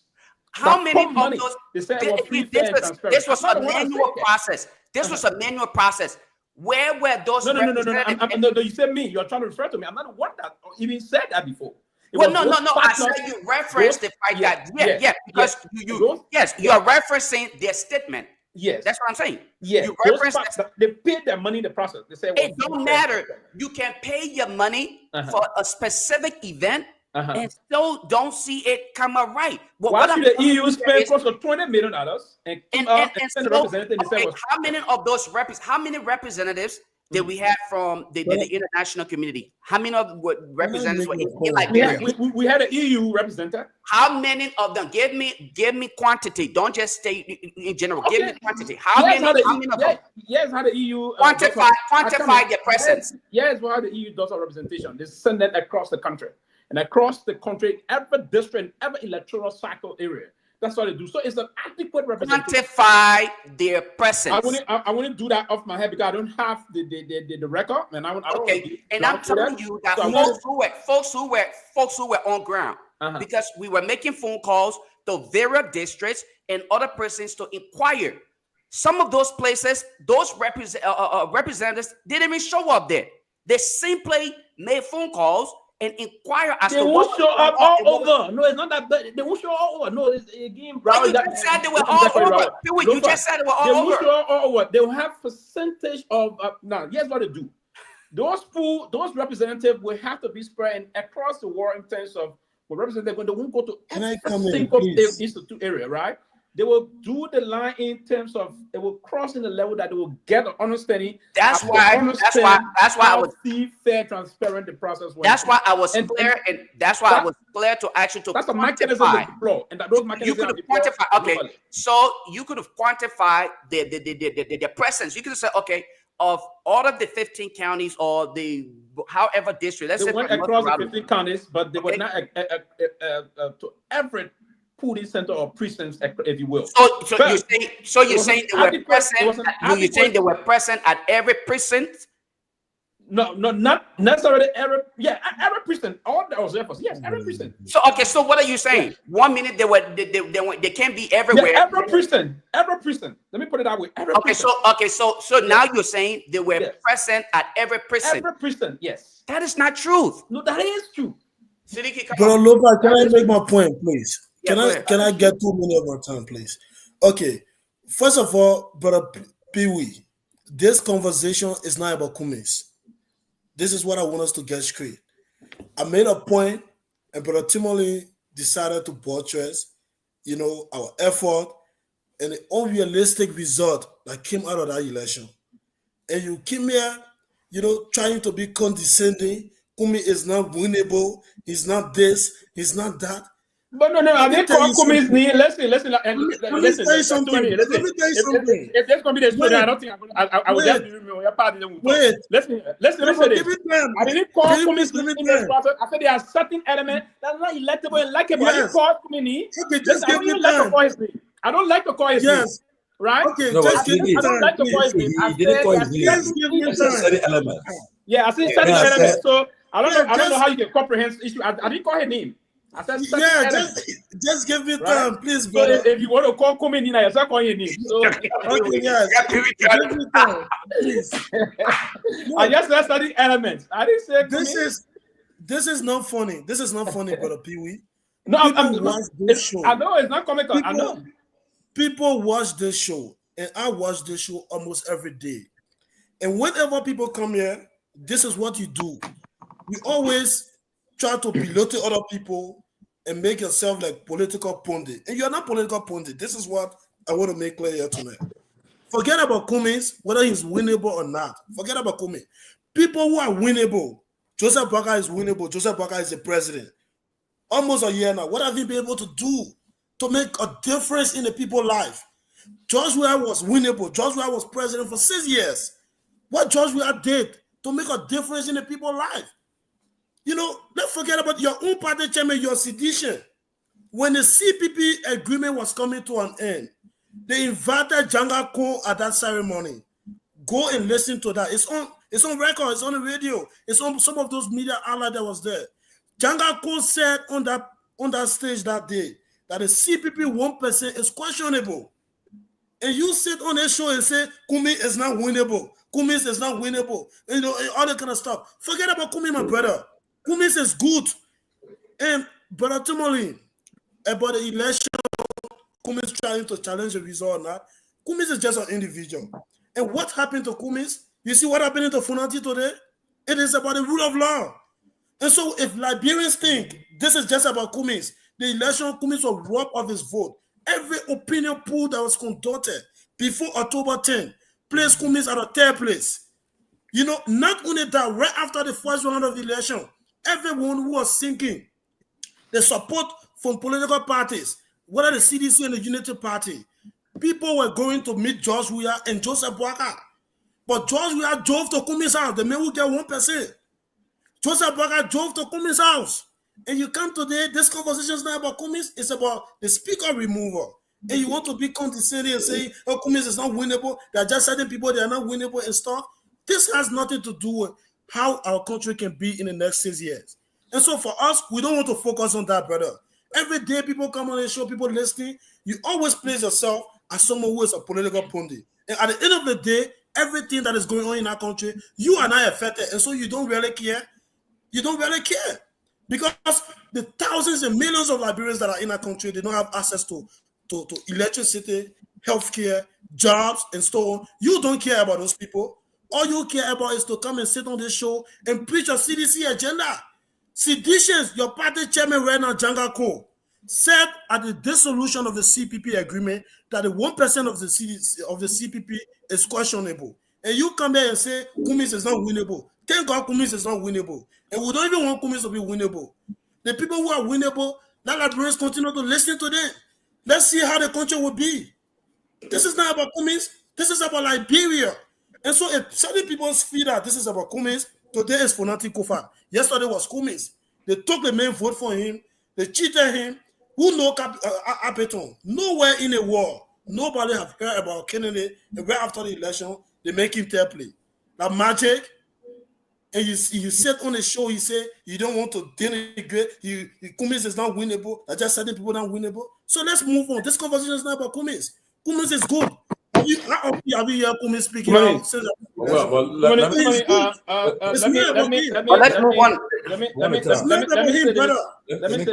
me say this now. Too many women. It's not about Kumis, brother. Forget about Kumis, bro. Sidiki, the issue here is that I understand you support support ANC. Remember that everybody have the right to their own, to what they say. They entitled to their opinion. Okay, nobody will agree with you what we say. Okay, in fact, Mr. Cummings and the Minister of Foreign Affairs, personally, they came out and said that they were going to investigate the outcome of the election. Now we still want to find out for them whether how far they go in the investigation. They're going to get to the bottom of the election. And I personally, as an individual, I believe that election was not free and fair. I would say that all the time. This is the first time Jumanji ever said anything true in his life. I would say up in that there's no way Cummings got 1%. I believe it. That he took third place and what the guy name? What the guy name, man? And Appleton. Place. I don't believe it. And because what made me to say that, I give an example. Where Cummings worked in that era, they told me, say, the man of people that voted right, you can tell me that. So Cummings, people voted against him when they living on, he taking care of the daily bread is not possible. But like what Cummings did when they talk about the document, finger document, he got expert. He got expert. And that came and found out that it was a lie. It was a lie that he didn't figure out no document. In fact, maybe you don't know. I won't call names, but was somewhere on a call recently, and people were confessing that somebody said, "But what do you mean? You think we're sitting on there? We get in the morning, coming, they're going all over the country, everywhere in different county. He was getting so popular. He was just getting popular and moving. So we got to stop him. So you find out we got to stop him." And how can they stop him? They came out with that fake and finger document issue. We know that was a lie. There's a man who have impeccable records. We saw it in Akoko everywhere he worked. Okay, to come and say he'll finger document, but only because of the fear that had they gone for a primary in the CPP, they fear that he was going to use financial violence out of their fear to win the CPP primary. So they did all kind of stuff, and they came out and said, "Oh, he finger document." But that's history now. But I was saying that Pewee is free to make his comment. If critical is up to him. Pewee stand for what he says. Everybody else say what they got to say. So don't be personal. Don't attack. Don't do personal attack. I just want to say that. But too many. I'm beyond. No, I'm not doing personal attack.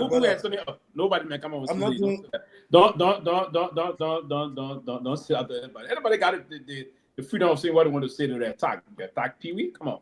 But yes, what I want to say, that's why I didn't want to waste time on those kind of issues, right? And again, we will all time to time try to. That's why I say if you are to do an autopsy on the elections, let analysts to come in and deep dive into the process and see some critical process. I don't want to waste my time on things that have happened already. We're looking forward to 2029 elections. That's what we're looking forward to. And let me clarify here, but probably folks don't understand this.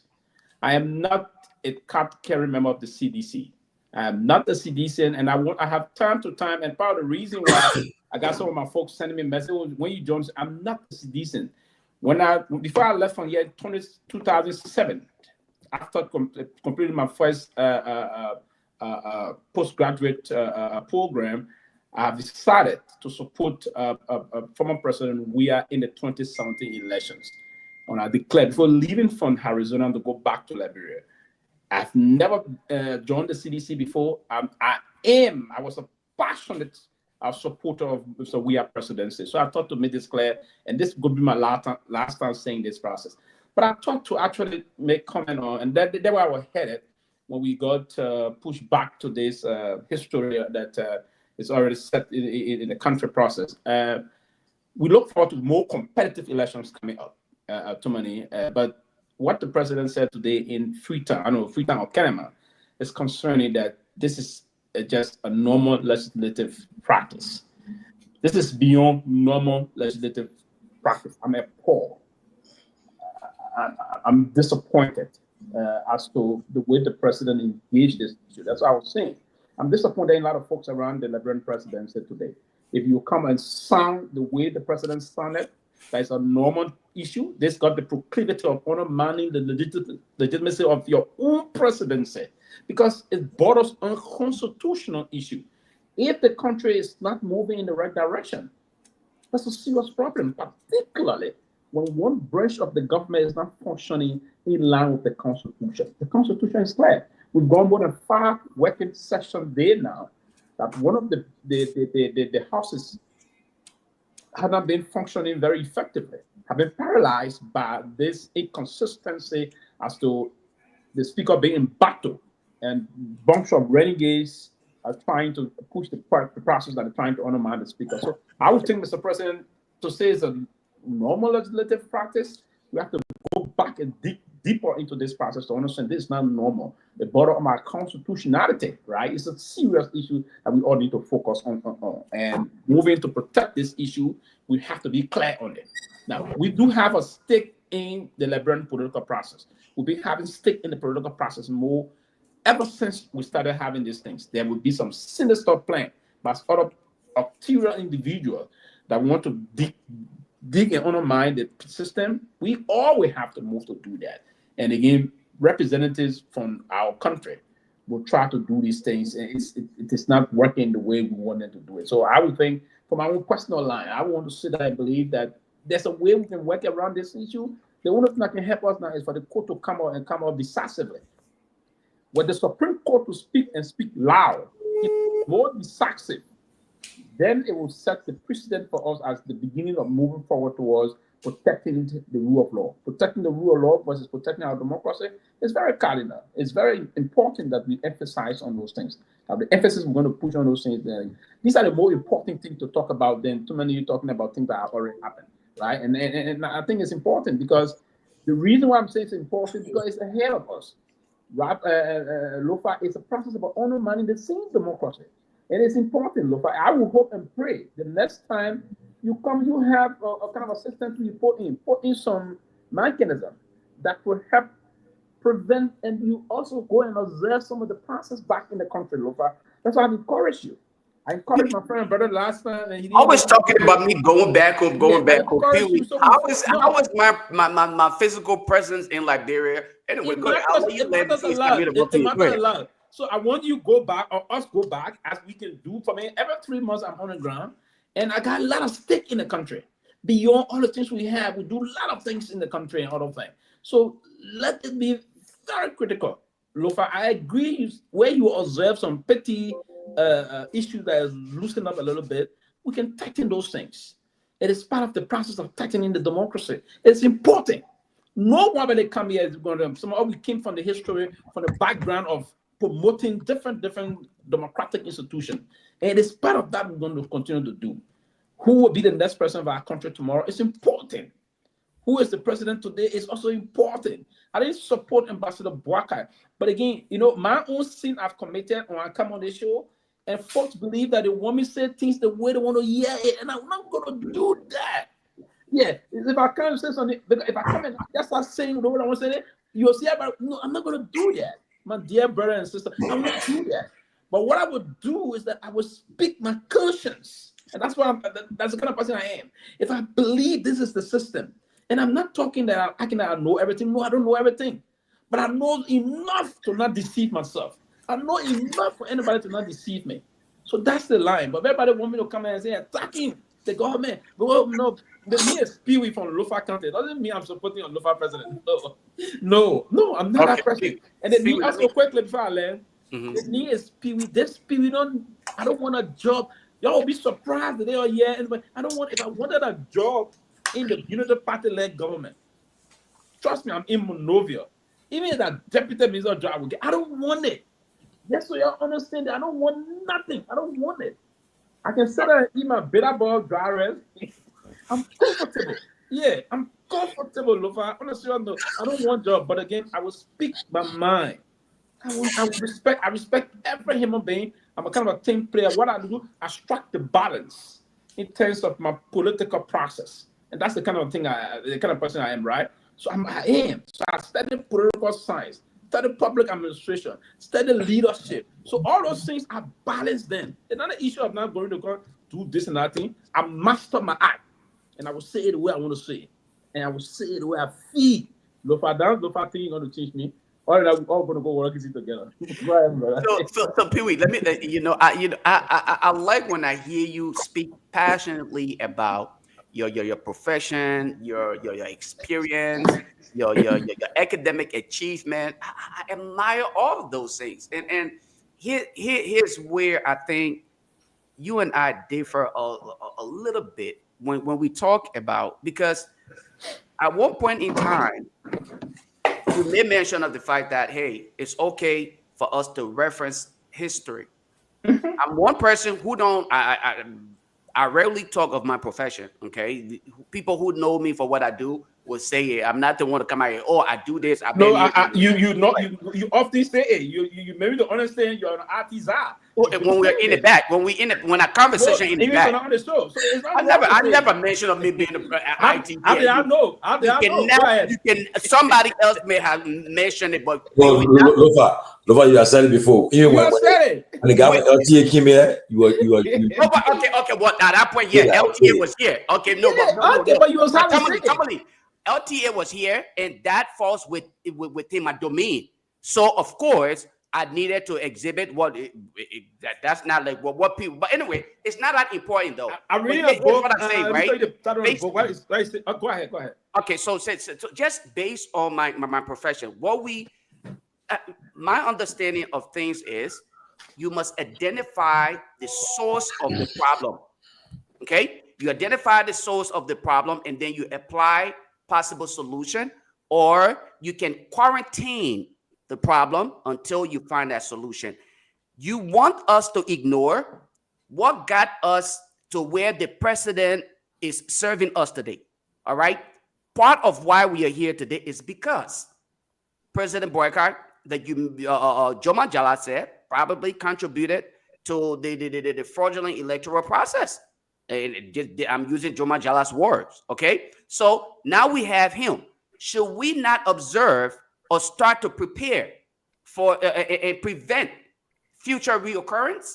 It is only fear. And that is the reason why when Tomalin and other people bring these things up and say the possibility of this man having to have just obtained 1%, it just doesn't seem, it's unreal. Then we cannot just ignore that. We must apply the critical thinking, okay? As a leader, like you mentioned earlier, in leadership, you will understand to think critically and analyze before you even bring all of these things. That's why yesterday, when we discussed what was happening, I chose what I felt was I needed to say based on all of the trend of events. Okay, and I mentioned it. It's not because I wanted people to side with me, and you heard everybody disagree with me. The past couple of days, people were like, Lofa, you on the wrong track, you on the wrong track. But that was my gut feeling, my conscience. And after I researched what was happening and what had been going on, and based on my experience, hey, there's another video out here of one of the former representatives. I have it on my page, who actually give us a timeline of what happened with the Snow case. And he spoke to it. And that's part of the reason why I often say we can have all of the theory, the theoretical understanding of things, but if you don't have the practical knowledge, it is very difficult for you to apply it. The application of what you understand is difficult. So here is a man who was a part of the corrupt system, who understood what they did, explaining to us what transpired, why he feel like the same thing will happen again to Snow. But then you don't want us to observe that aspect of it because it adds to history. And that's why we are here. So we cannot simply say, let us ignore the fact that I didn't say you know, yeah, I agree. We can discuss it. For me, I don't just want to, because you see the problem when we discuss some of those things, people say with sound code, they say, oh, I can never sound code dissenting on anything. I respect every view. I respect everything. It's now, but again, the difference people don't understand about signing code dissenting and expressing your opinion, that's two things. All right. I'm expressing my opinion as a politician. Everybody took side at the past elections. You supported John Paul, I supported Peter King, right? You will get your opinion, I will have mine. It doesn't negate the reality that we are not in the process of doing anything. I'm not saying this, but in my opinion, I went back to the process about listening to the major actor that helped pay money in our election.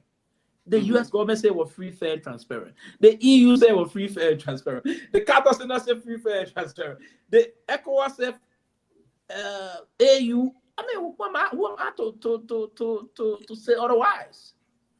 What is the statement that people issued about the election? They just said the election was, the process went, but on a serious note, they didn't say it was so, man, because look. Yeah, I mean, they said it. They said it. That free time audio. What is that free time audio? Pewee, The let's be EU, honest. if we don't say the EU said the elections were not free and fair, Pewee, the US government also condemned it. let's be honest, right? It's just that we can't say. We What can't about the time to say otherwise? It's embarrassing for the party that organized the election to say they cheated them. But on a serious note, election that brought Boga to power was not a free, fair election. I mean, in Liberia, man. Look, there's no way. I repeat, there's no way. Before you conclude, man, how can I come and sit here when I Yeah. supported a leader that Yeah. called the current president and say congratulations? Who am I to kind of challenge that leader? I agree. I was there. Who am I? Pewee. Who am I? Even if I do otherwise, I'll respect my leader. See, okay, so now you're coming from that point. Okay. Pewee, let me say this. Pewee, let me say this. Pewee, look. Let me give you an example, right? The day before the election was called, right? The day before it was called. I mean, you from the day the election was called, before it was called. How do you call it? Before the election was called, right? In fact, remember that day we went. I was closing argument. We have our own the CNN, right? But let me tell you now, listen to me carefully. Lofa, you see somebody say you talk about your team you're dating. You see it? Okay, well, that's why. Okay, I'm glad the person mentioned it. No, because they are in. I mean, they've been. Is that information? That statement is inaccurate. Hold on 1 second. Let me just correct that person. Being an IT professional does not necessarily mean you do graphic design. That's where people miss things that they feel within their mind. Once you're into IT, you do graphic design, you do video editing, and all of these things. Right? Yeah. You have too many continue. Let me finish, right? Go ahead, Tomalin. Sorry, go ahead. November 16, I remember vividly. That night, we wanted to do our show. When we got to do the show, I remember it was Costa, it was Ben Sanvee, it was Kev, Peabody, myself, Tia, and Manny Peke, and Mariah. When we went there, in fact, we got on the show. After the show, we had to go to the president's house that same night. The president was in a jovial mood. Okay, he was showing us. I mean, we saw everything was like, okay, tomorrow will be victory. Okay. In fact, in the morning, I remember that morning we were on the phone with Twe, or Peabody, Kev, and Twe said 100% was show. Even in the morning again, what with Samora, what with Molu, what together, Sir Joseph, and the move was very positive that cities were going to win. Okay, but I was surprised when the result was called that day. It said that the Embargo has gone to, I think, 60,000 lead, and went to the president's house that day. The president spoke and said, "You're going to." After some people talked to him, he said, "Well, he'll make the call."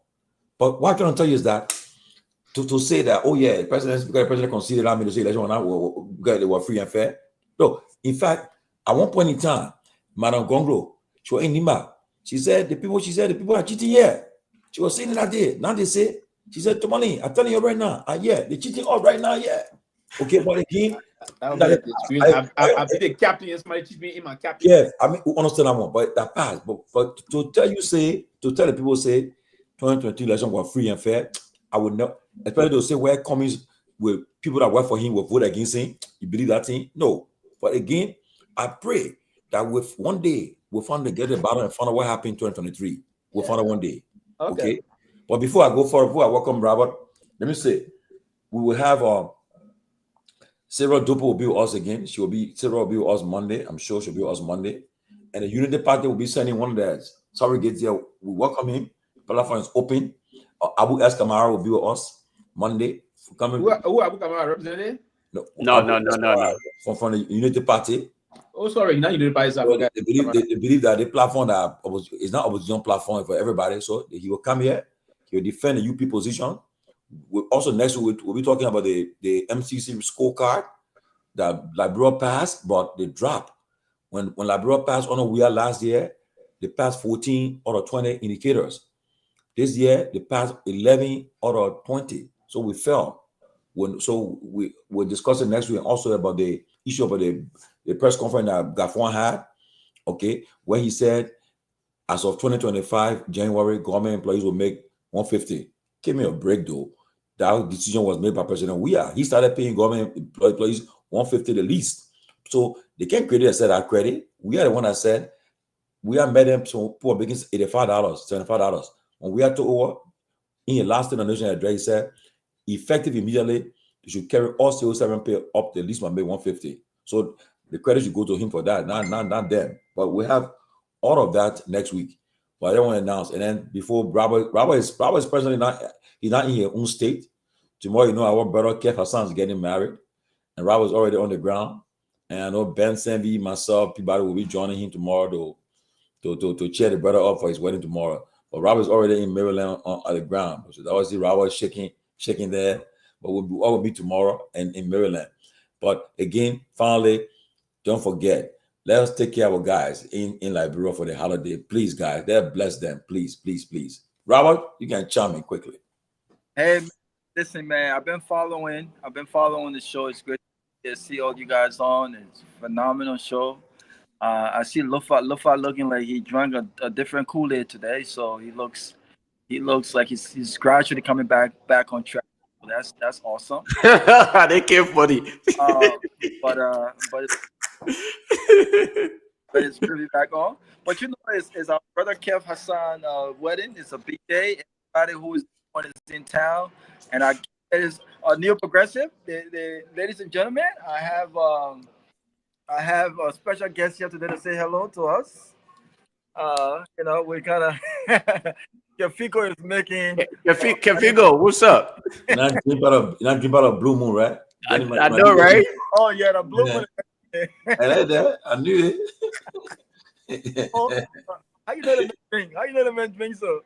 Oh, but the man, Christian Kev. I'm gonna say hello to the people, man. How you guys doing? I just want to say it's nice to be on. Be a while on the Thursday argument. So Kev. Congratulations, Kev. Kev, I'll stand on you like winning more, right? And instant coming. Yeah, I'm here with my boy Robert. So. They asking you question. Oh, they asking you question. What a question? What's the question? So the CEO coming tomorrow. Stand on video tomorrow, right? Stanton is my guy. He got my guy. It's my good friend. It's a guy who. All right, Kevin. Okay, you gotta talk. You jammer. You jam right now. Yo, that green, that blue moon is in place right now. It's over. It's in place, eh? More with be careful. It's a combination of blue moon and Hennessy. Stanton's gonna be there tomorrow. I know we're not on the same table. I don't have with him. So I know we're not. I know I'm on the same table with Dr. Peabody. I know I'm on the same table with Ben Sanvee and Tomalin George, and ambassador of Mozambique. The ambassador of Mozambique. I know I'm on the same table with him, but we don't want anywhere near me. He can get a business. But let me say this. Ben, Tomalin George, Peabody, and I, we will always be a friend of Stanton. Stanton is our guy. He's a friend of ours. Politically, we have different. He's a friend of ours, and we'll keep that. We'll keep that, and I will stay with that. That's all I can say. Kefico. Thank you, Kefico. Yeah. Best wishes, man. Best wishes. And congratulations. But Robert, Kev didn't invite me. I just hearing this now. Oh, yeah. If I invite your man, you don't want to show up, Pewee. You invited man. You invited Neo Progressive, Kev? The Neo Progressive said he invited me. I'm not invited. That man will drop a kind of Lofa, man. Look at him. The man didn't invite me on a serious note. And, on us. I'm not Lofian. You have Tiola Gibson there tomorrow. Makan, the cheerleader, Makan Rounder. Kev calling crowd tomorrow. Listen, everybody who is anyone will be here tomorrow. But man, we're going to the high table. The high table tonight. I'm making my first appearance at the high table tonight, so we're looking forward to it. The high table. You know, the wifey is here too. She's upstairs sleeping, but it's cold in Maryland, and it's cold. It's cold. It's super cold out here, but I'm happy. Yeah. But you all right for the call, Robert? You all right for the call? Wifey is there. What you worry about, man? Wifey's there. I know. All right, guys, but I just thought to stop by and say hello and happy weekend. And tomorrow is Kev Day, so we're celebrating all weekend. Kev, good day. We hope to. Tomalin, when you coming?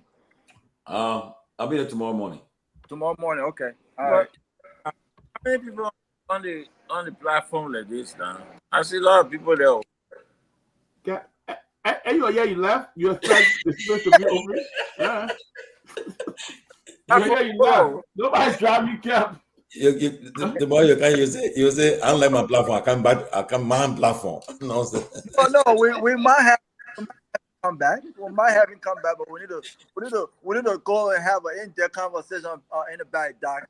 We need to have an in-depth conversation. We'll ask the audience to make that decision. Yeah. See you guys, man. We'll see you guys. I'll see you tomorrow. All right, guys. Kev. God's willing. Yeah. Cool up.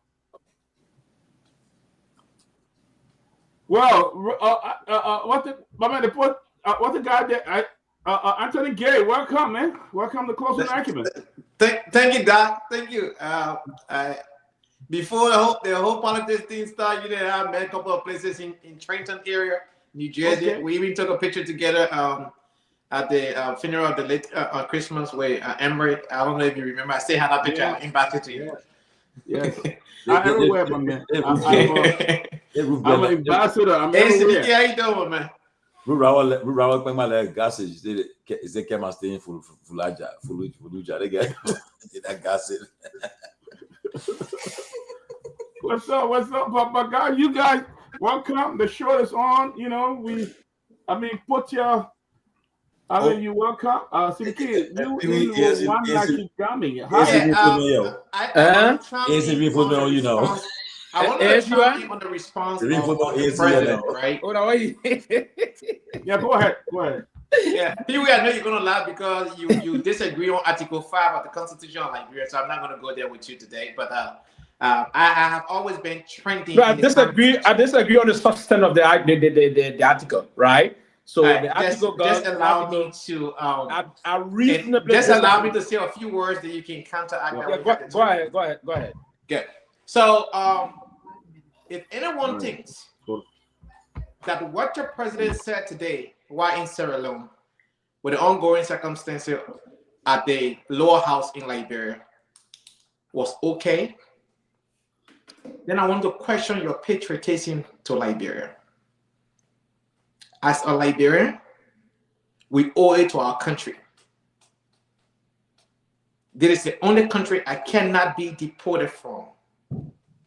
I told somebody the other day, and I will mention that again today here if I did not mention it already, that since Taylor became president in Liberia, the very day he got sworn into office, up to today's date is 27 years. All the children that were born that very year are 27 years old now. They will be 32 in the next 5 years. All they have lived, all they have experienced is hardship, poverty, uncertainties, hopelessness, and the list goes on. If that is not anything for anybody to think about, they should rethink. We can speak about all of our accolades, what we have accomplished in life. And if our accolades cannot transcend the living condition of the people in Liberia, it is meaningless. Liberia is in a dire circumstances right now. Liberia is a constitutional democracy. It is not a parliamentarian democracy. I've heard some lawmakers use the phrase, "Oh, we will use the vote of no confidence." Hello, you do not know the Constitution of Liberia. Because the vote of no confidence does not apply to the Liberian Constitution.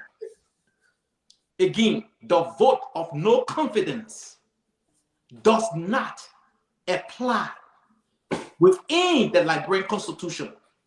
We are not a parliamentarian democracy. We don't have prime ministers and all of that stuff. We have a president, vice president, speaker of the house, and so on and so forth. So many of times they try to compare situations that happen in Great Britain and other countries to Liberia. And we do not have the kind of government we have is the same in the United States. A constitutional democracy. That's what we have. A Republican style of government.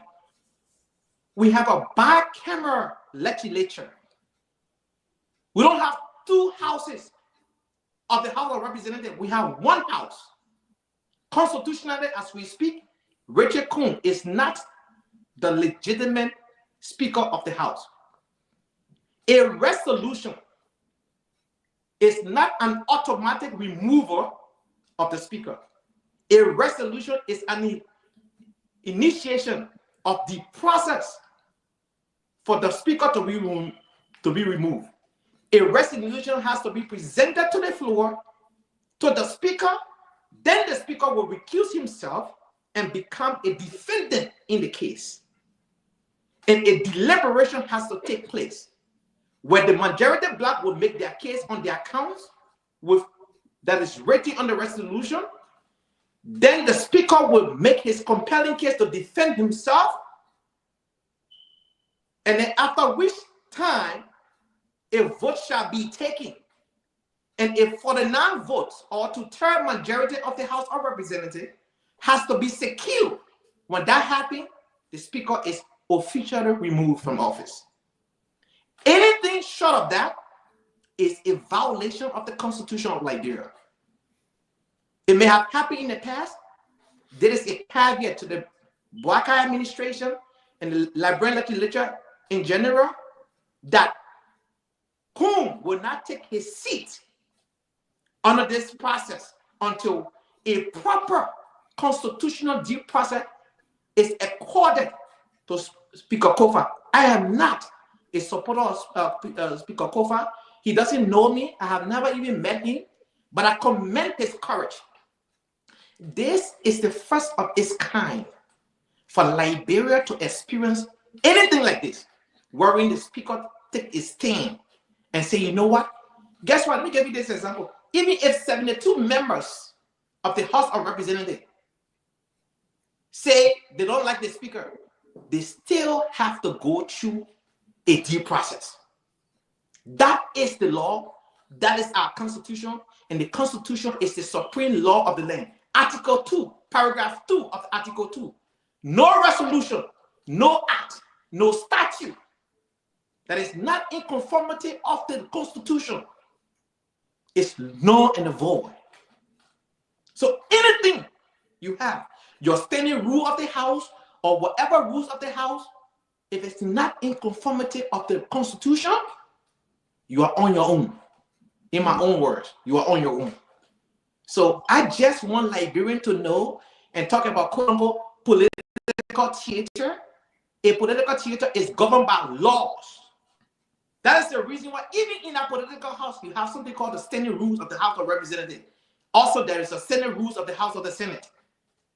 Why they did not do away with Senate rules or House rule? Why do they have to give their own rule? Since indeed it is a political theater. So, folks, we do not come here to present ourselves as lawyers. I am not one, and I don't proclaim to be one. But the Constitution, during my time in school, was taught in school. Civic was then taught in school. That gave us the basis of understanding basic Constitution. And Liberian, as large, young and old, we should not allow this to happen. Thank you. The ANC guys, the ANC guys, they can talk. Yeah. You check, ANC gave the highest press conferences during the election cycle. Anthony Gay was, as when you're following the show, you're critiquing all of my dispositions, right? And basically you came on the show, but everything we said on the show, you just went on to say exactly what we said. It's the same thing you just went on to say just now. And I commend you at least what all we said about the process of mentioning that we do have a constitutional democracy. The process about that, what the statement the president made today, that it was repugnant, right? The statement made today that is a usual thing. Everything we said from yesterday and part of what we said also today. And the process about we do have a legislative politics. It's right. It's not a parliamentarian politics. You're right about that. We said that also. And I also even reminded folks on this platform that we do have a period that will run all into a potential constitutional crisis if one house is impaired. The impairment of one house will run one into some serious problem. And I agree that Article 2 of our Constitution is also emphatic that the rules, and that's why the house do have a standing rule. And there's nothing in their standing rule that is contradicting the Constitution, because that would be null and void. Standing Rule 9 talked about the process of a removal of the Speaker.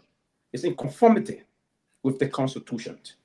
Rule 48.7 and 48.5 is also in conformity with the Constitution. I think the only thing they're missing here is the procedural process. Procedurally, they are not headed right. And it's part of the issue. And we said that. And for you to come and directly reiterate what I've been saying on the show, and you, on the other hand, you've been criticizing us on the point you just reiterated. So here's a checkmate. Here's a checkmate. I come in. I listen to you very religiously, and I was very disciplined when you had the opportunity to speak. Okay. I was very disciplined, and I discipline myself because it's a tendency we have in us that is ingrained in us. It's part of it. That's the kind of the maxim theory that we deploy to be disciplined to our comrades when they have the platform to speak. And then we're expected to call us to reciprocate that gesture. So I will hope that you will be also disciplined as I go on the process. So as I was saying, my dear friend and brother, you said everything. But sometimes again, you see, it is just the same platform we exhibit when we are not in government or in governance. Chancellor said that as a young boy, listening to him, admiring some of his position, I started to reflect on those things. My former professor, Professor Araji Kuman, may his soul rest in peace. He said something to us in legal communication from the mass communication side. He said, whenever in Liberia, whenever you are not in a system, you want to think the poor that they're not doing it right. And I will always take cue from that. But again, we all can be saying the same, but we have different way of portraying our intent sometimes, my dear brother. But everything you said just now, said what all we've been saying. We never want to agree that people will come in this system and want to knowingly support someone that want to do the wrong thing to the people of Liberia in terms of understanding our Constitution. And that one person I always make, the New Progressive days, I'm one of those that went through the 15th political subdivision of our country to ensure the Constitution of our country is stopped. Because if the people are knowledgeable about the Constitution, even part of the Constitution have been abrogated by the government. Article 10, that's the responsibility of the Ministry of Information. Article 10 of the Constitution is clear that the state should ensure that the Constitution is stopped. I don't know why today we're not heavily teaching civics in our country. It's important because if everybody is informed duly about the Constitution, trust me, my brother, what you just exhibited this evening, it will help most of us. If we all are cognizant of the Constitution, it's going to help the democracy move up very fast, and it's going to help us learn a lot of things. So I just want to quickly to understand, sometimes we're not on the show, or we're giving some things, we give the platform. Maybe somebody, one day I will say, outside, you'll be able to show myself, will be all create saying something, I'm not understanding, you say this other thing. But again, let us recognize. But I come here. Let me recognize one of Liberia's best. He's a diplomat, I can say. Charles Roberts. This is a guy who coordinates the affairs when the government officials come to this country at the UN and so forth. He's a very hardworking gentleman, a Liberian public servant, Charles Roberts. He's a very somebody that you want to fall in his hands when you come to the country for government business. The man said diplomatic security. Yeah, he's head of that. And he's a fine working gentleman, Charles Roberts. Yeah. Charles Roberts, very good guy. Good guy. Fine working gentleman, hard working. Yeah, and he's Sylvester, Mr. Pewee, the concern that I have is that Article 33 that the majority bloc saw as a a safe haven. The first day of winter, yeah. Okay. Yeah. Article 33 that the majority of Black saw as a safe haven.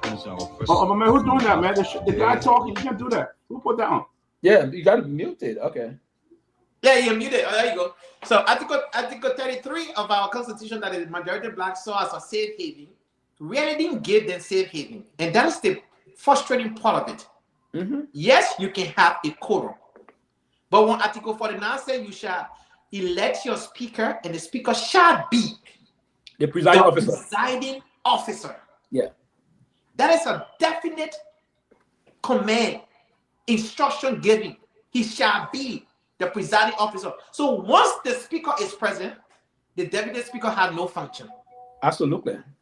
Second option that they were looking at was the deputy speaker is there. True. But once the speaker is present, you don't have that. The third option that they were looking at was the speaker pro tem. Now, the only qualifier to have a speaker pro tem, you must have the speaker and the deputy speaker absent before you can go to that third option, which is the speaker pro tem. So none of those things were optional until they decide to do what they did.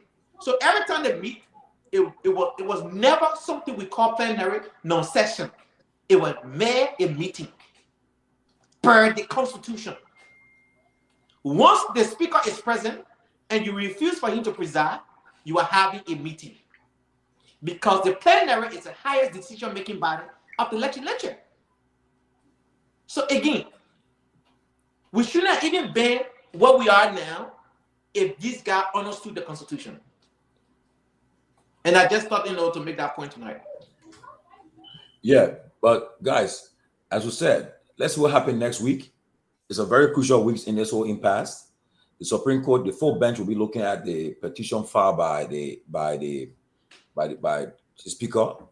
They'll be looking at it. Let's see what happens. We'll be watching carefully and see how far it goes. At the same time, too, former President Weah will be visiting the Capitol building to meet with, to go and see the speaker. The speaker is from the CDC party.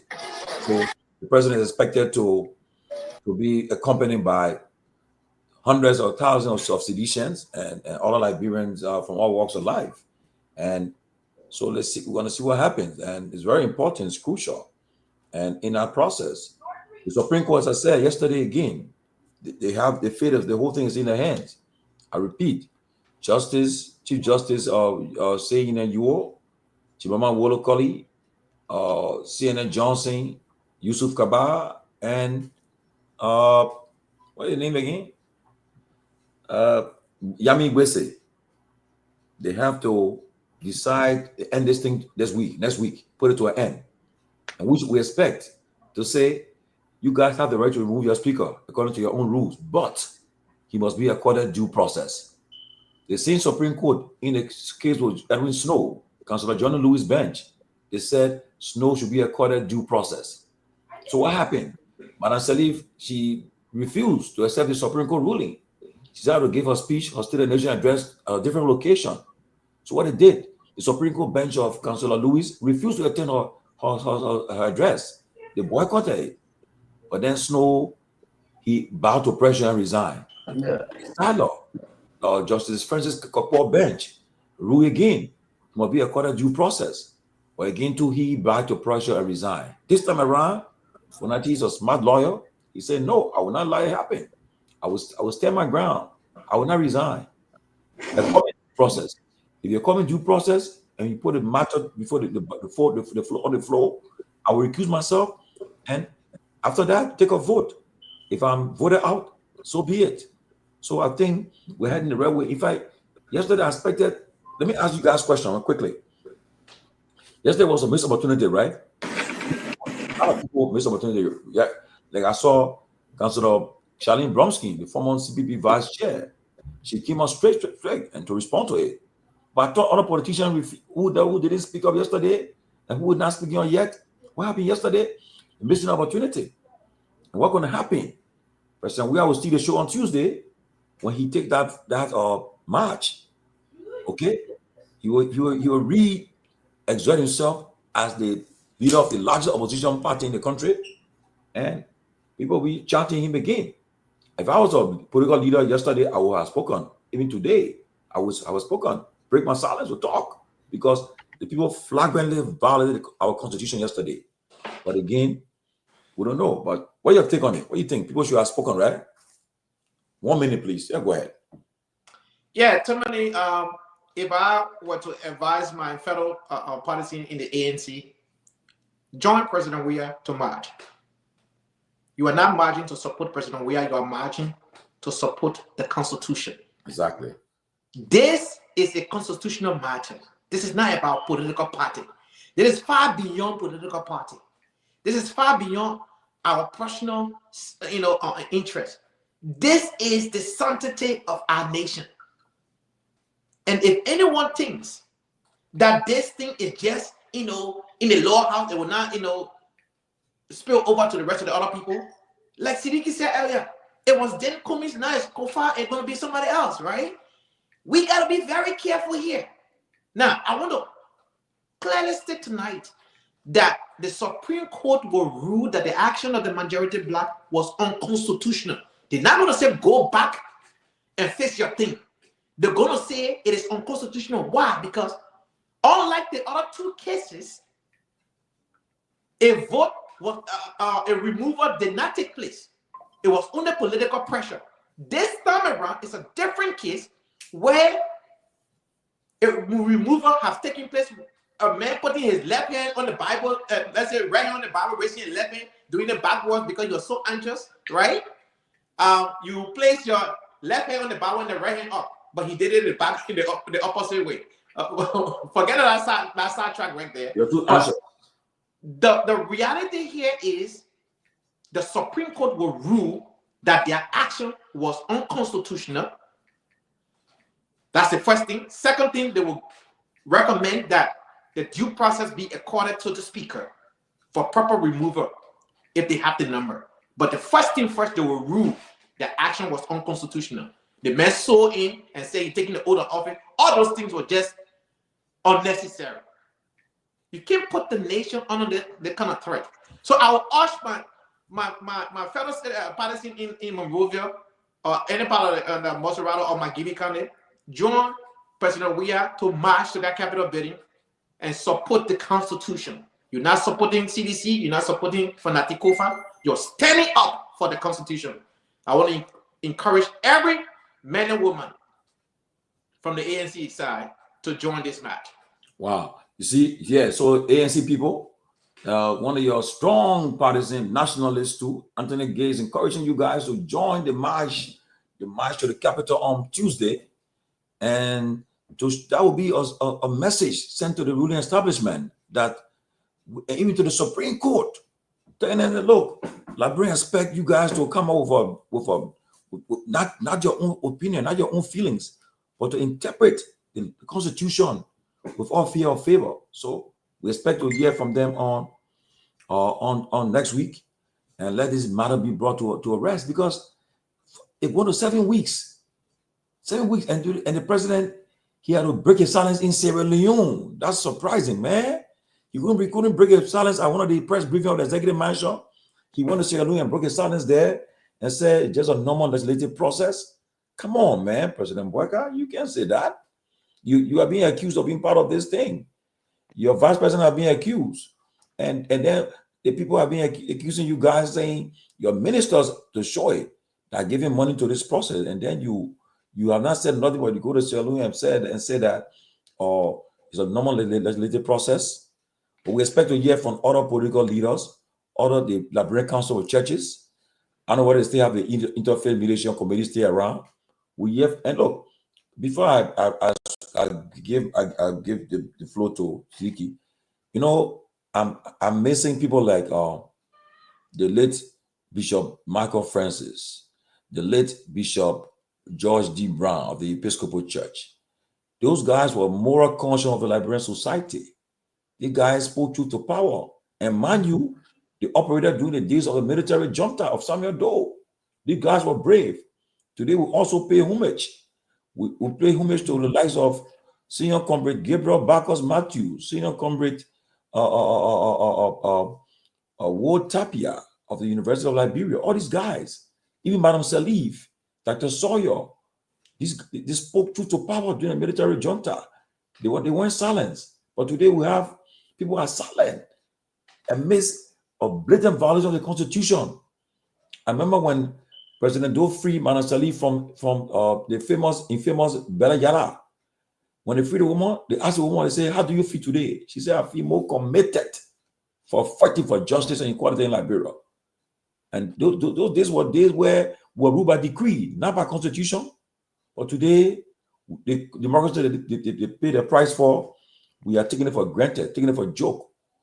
And until we get our acts together, the country will continue to go down to the drain. And sooner or later, we won't have a country. One morning we'll get up, they'll say, oh, you're in noise in the place, you're in trouble in the place. Oh. So Liberia, it's now time for people to say that the people think, everybody got to speak up. Speak up. So you can hear from you. Yeah, thank you again. I think I'm about to close because it's kind of late for my end here. So I'm just going to wrap everything up and close. So yes, definitely I personally don't support the removal of the speaker because it's unconstitutional. And if the speaker will be removed, I recommend that the right procedures are followed. He'll be given due process, like my brother Anthony said, and then the majority bloc obtain the 49 votes, and then they go through the right process, whatever it is, to remove the speaker. And if the CDC is playing a match, whether it's whenever it is, that is a good idea, So basically, this will be my final word to the Liberian people. Right after the election, Brother Tomalin and our listening audience, a friend of mine told me, who was in Liberia doing the whole electoral process. He told me, look, Siliki, from the way I see things going on in this country, about 70% of Liberians are not qualified to vote, not constitutionally, but psychologically, because politics is for sound people. And I'm not trying to say people in Liberia are stupid. No. Let me make that clarification.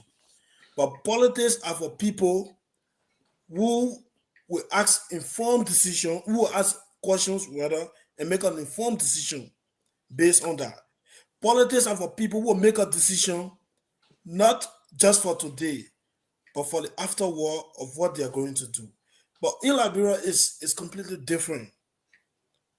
And that's why you see people coming up trying to discriminate and bring other people down and say, oh, the person is not winnable, this person is this. But at the end of the day, we have a country. Some of us, when we were in Liberia, we thought that we were something good. We know something, but we're actually behind.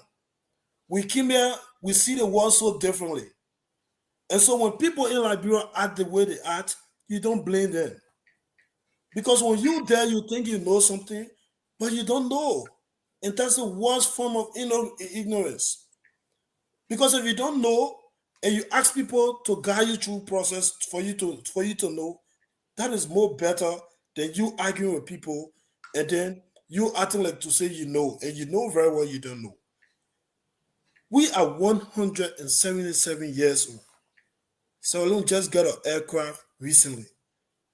Air Sierra Leone, our neighboring country. Countries are on path. Young people in other countries, they are thinking about innovative ideas, getting into startup businesses, working together. How many young people in Liberia can come together and come up with a startup idea where the other men will bring the idea, the other men will present the idea to make a case to a potential investor where the investor can invest in an idea so that they can be independent on their own. How many young people in Liberia coming together to work in those kind of things? But every day you wake up, you go on Facebook, the politics in our own country. Every day you wake up, and at some point you're even ashamed to tell people that you're from Liberia. Every day you wake up in the morning, tomorrow, the day after, every day politics. Politics is not all to aid, my people. We have to open up. And we can only do this when we stop thinking the way we think. When we start doing things differently. So many people have been victimized by the same thing today Funanti is being victimized of. But how many of us have stand up? Every day people will take side. Cabinet Johnny. This is what I started on initially. Was removed unconstitutionally. Today is Funanti Kofa. 2 other speakers were removed. Or maybe let's say they resign. Who is going to be next? Is it the president? Or the judicial branch of the government? Who else will be next to Funanti Kofa? So this is not about CDC. We acknowledge this. But this is about Liberia. And so this is why it angers some of us. When we see people not discussing the things that are affecting the people's life, but talking about politics and experience. What have this experience and popularity benefited our country? What? Basic human needs. Electricity, that thing that people, you can't even think about in other country. We're not getting it abroad. In the capital city. And this does not bother you. Because at the end of the day, you are not directly affected by that. And so this is way beyond any political leader, whether George Weah or Mr. Barker, the president, Mr. Cummings, and the rest of the other people who want to be president for the country. This is way beyond them. So I will just close on the note. We Liberians, we got to be true to ourselves. The speaker removal is unconstitutional. I stand by that. And if the speaker will be removed, the process will be followed. Because at the end of the day, we cannot, back wrong with another wrong. But this idea, because this is what brings us today. We were campaigning in Liberia last year. Everything we said, look what happened to the assistant minister for info scheme of a scholarship.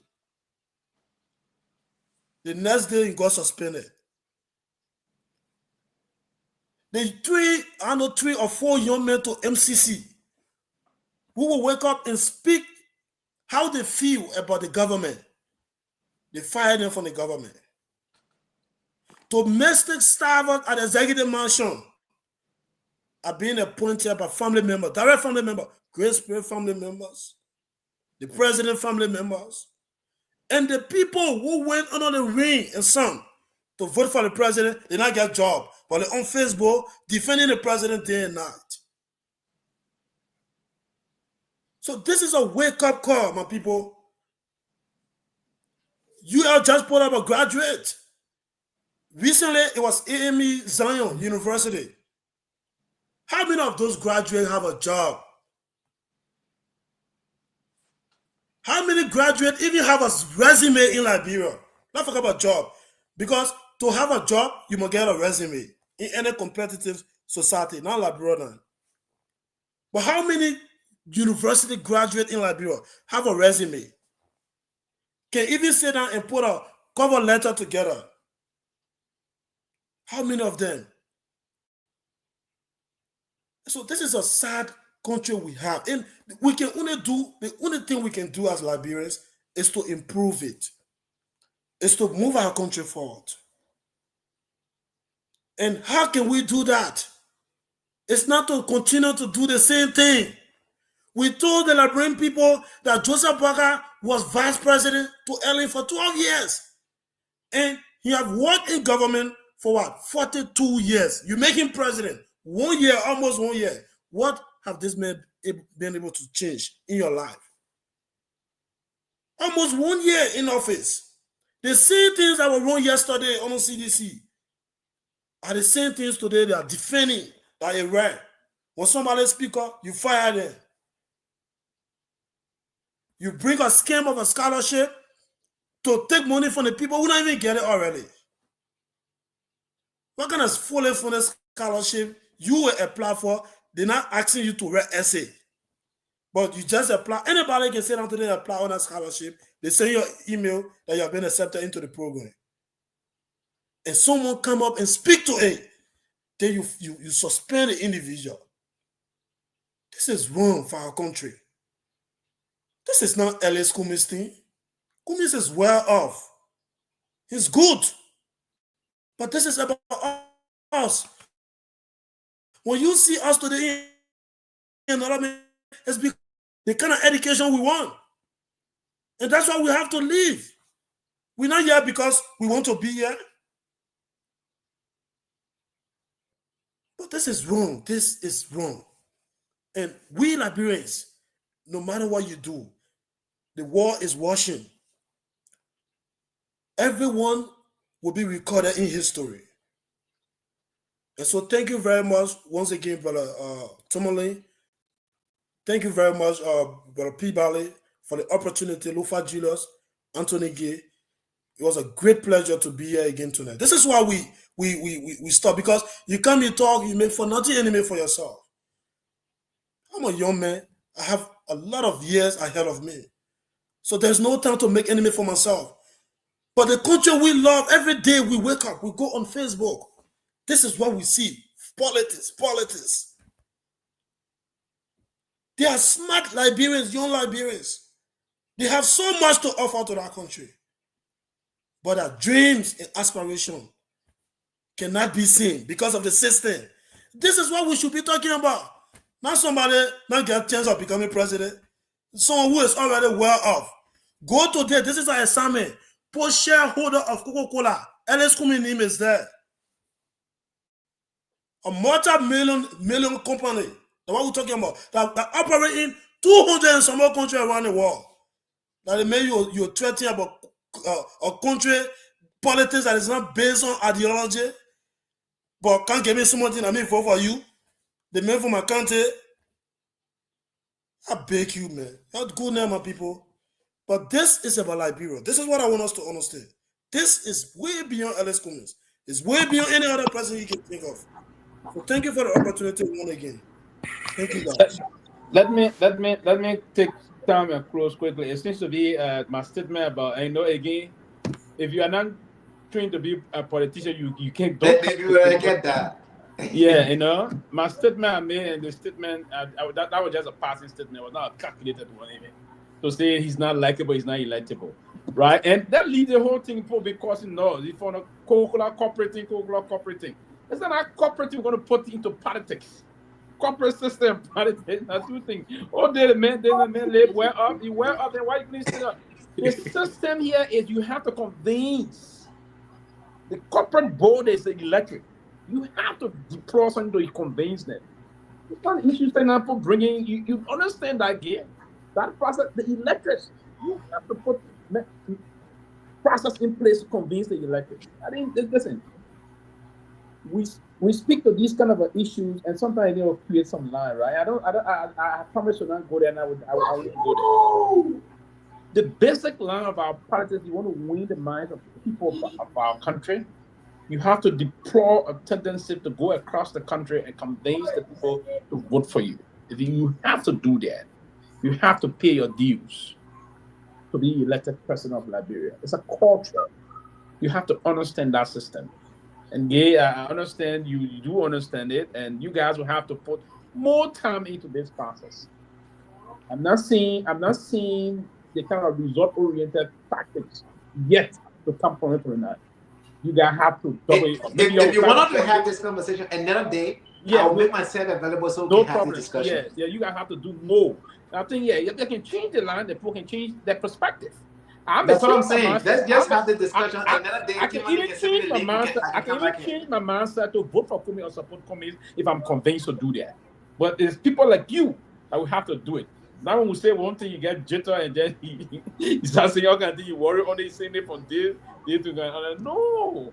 Strong politicians don't do that, but I understand the John Comrie will catch up and you'll get along eventually to win people over. People come and they say, so now they are deliberate.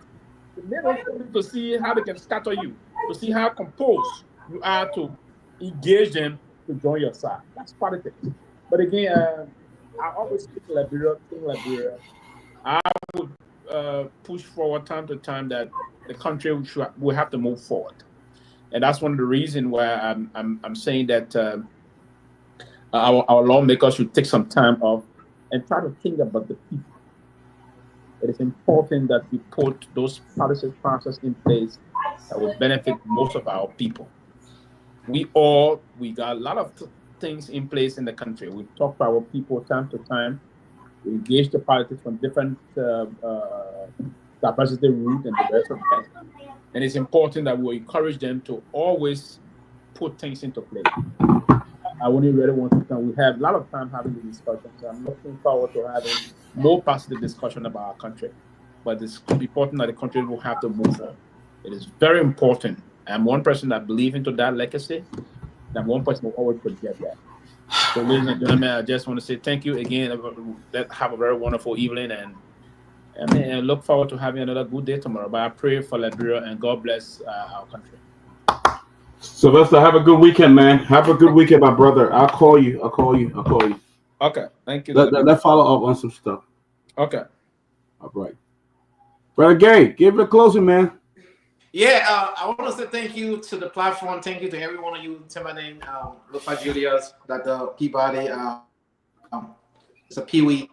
It's a pleasure being here for me. I'm available to discuss these issues. I'm not too much into politics. I'm into innovation and moving our country forward. All of the excuses that we are giving and all of that stuff.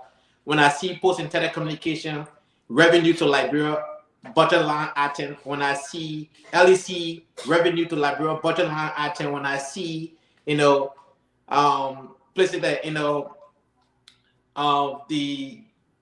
the port authority. I mean, we are wasting our time in Liberia. If Africa's next door, where I grew up, national budget last year was $17.9 billion.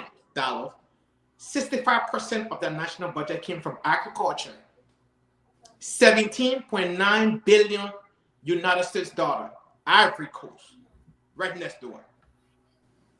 And so Liberia ought to know, when we can see ArcelorMittal Steel shipping out raw material from Manima outside Liberia, they will not be able to hire 1,000, 2,000, 3,000 people because the material did not have any value added to it.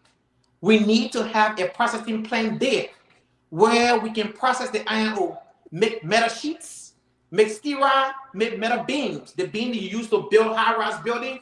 And I know my brother Sylvester would say, we don't have the human capacity. I want to respectfully disagree with you on that part because. But he said that. No, you said it on another show. That part of the show very ridiculously. I have a religious. Hold on, you said. No, I didn't disagree. Listen, earlier you said I should accord you the opportunity to present your case, then I can debunk later, right? So I have disciplined myself also to accord you that. If you don't mind disciplining yourself to accord me that. Let me. No. Come on. No. This is my closing, sir. You said something about Sylvester. Disagree. I didn't disagree with you. Okay. Disagree with you about being around dating. This is my closing. So go ahead. This is my closing. Right. I've always spoke about, creating an avenue for us to make that.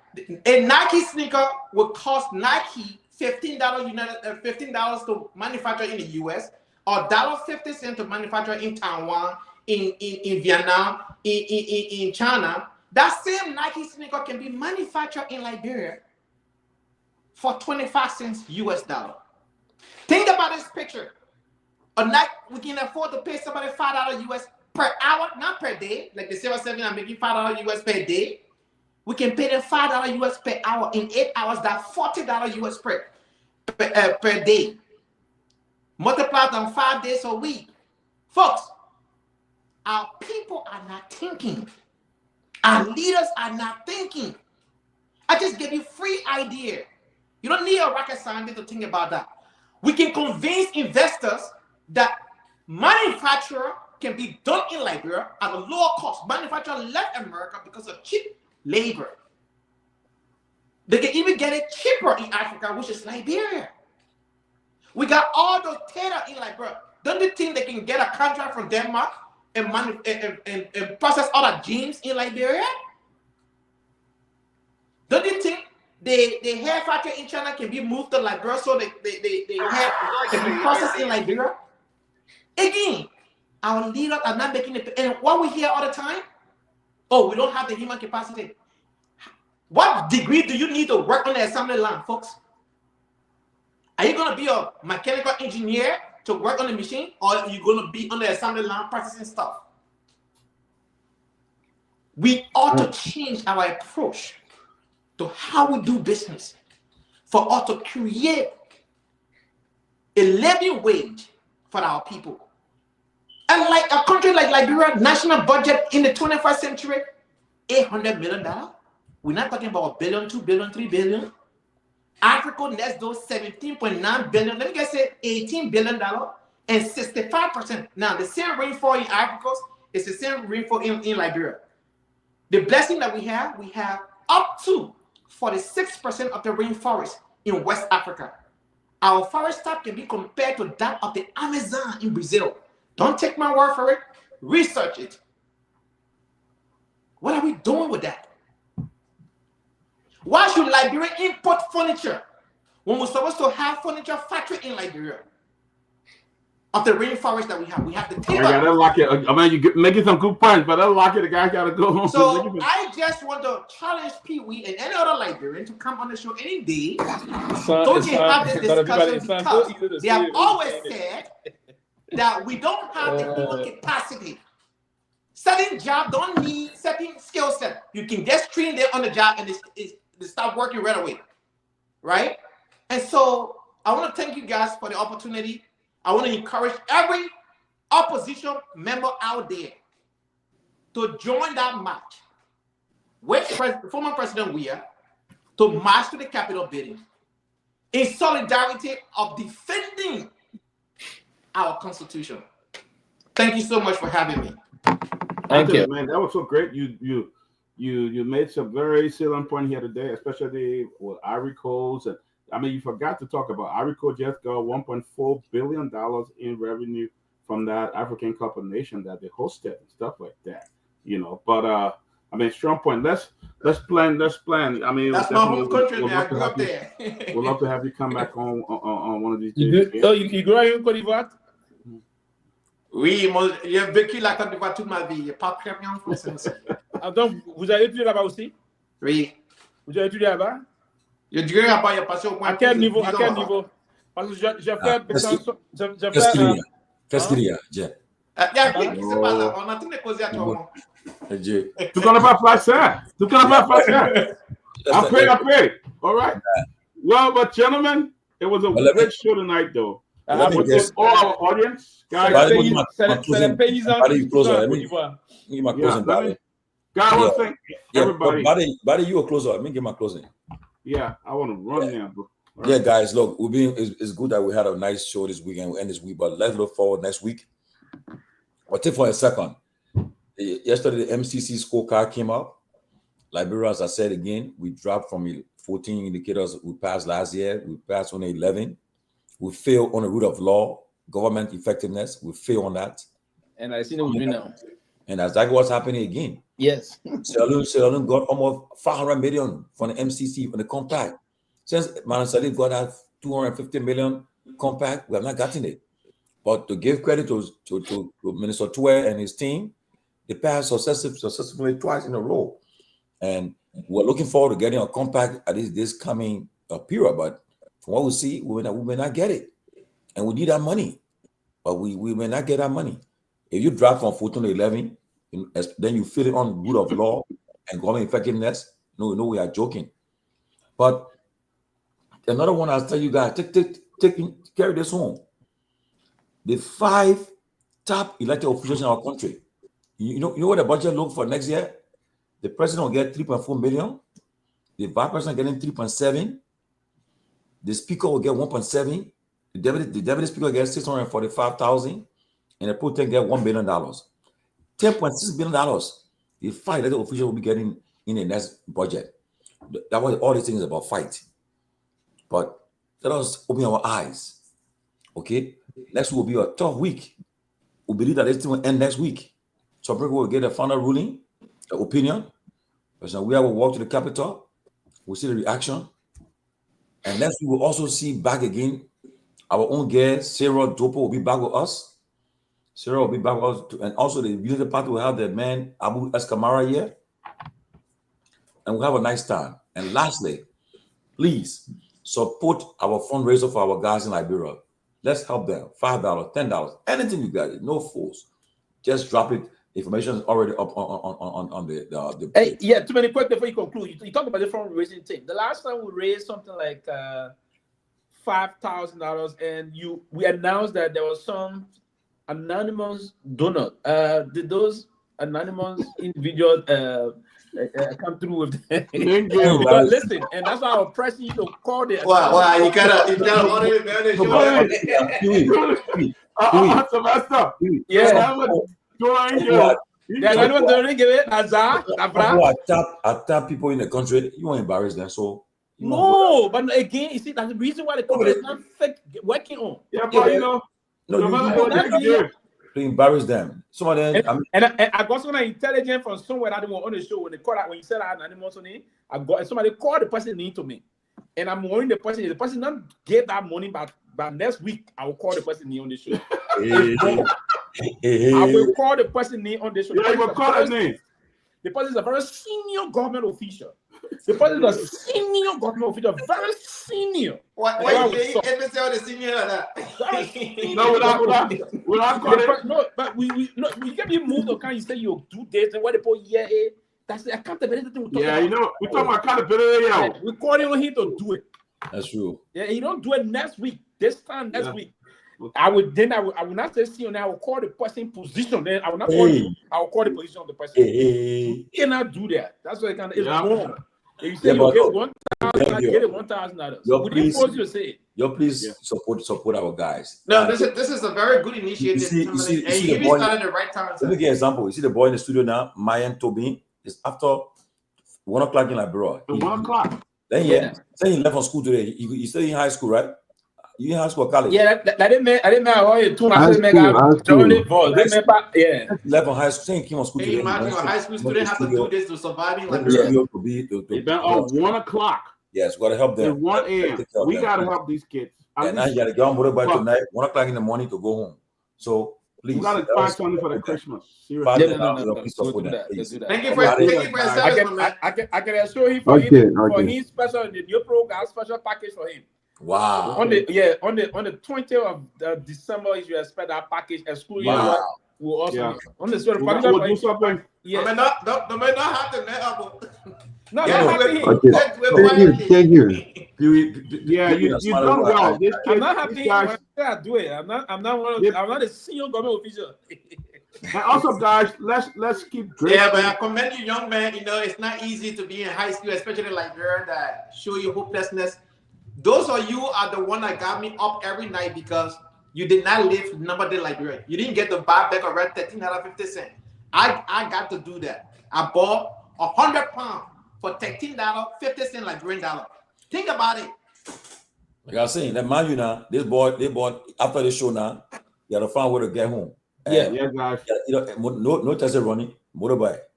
It's about 1 o'clock in Liberia. Yeah, so that was let us go about. So guys, you see the Cash app. If you can take the picture, the Jallah is there. I mean, you sent something to help these guys, man. These guys are making a big sacrifice. We are not paying. Y'all need to add me to your chat room now. And not us around no more. Y'all look at the comment section. You see the audience like what I'm saying. You got to earn it. You are still just in the comment box attacking. All right, guys. Sylvester, man. That's the Y'all have video a good again. Yeah, Have a thanks good for having weekend. me, man. Good night. Okay, all I'll see you right. tomorrow. We will talk. Yeah, I'll talk. Let's talk. Okay, Let's all talk. right, okay. All right, guys. Have a great weekend. Okay, Myean, take it easy, Mike, Myean. take care, all Okay. right? We'll All talk. right. We'll talk off camera. Okay. Myean, what my snow video? Put it on me, see, man. What my snow video? All right. Yeah, my snow video. The first snow we experienced is my first snow video. Are you there? Yeah. Yeah, put my snow video, man. Give it sound some more. Oh, 2024. Not 2024, first snow. That's it. It's already starting to drop. That's a good picture. Said last tomorrow. Started to do this not too long ago, and this is it. You see the snow, snowing. Tell me about your area, wherever you are. Myean, call the guy who taking you. Call the guy now. What about man? All right. Okay. Okay. I'll see you, brother. This is mine. All right. Okay. First snow drops in my area. That's it.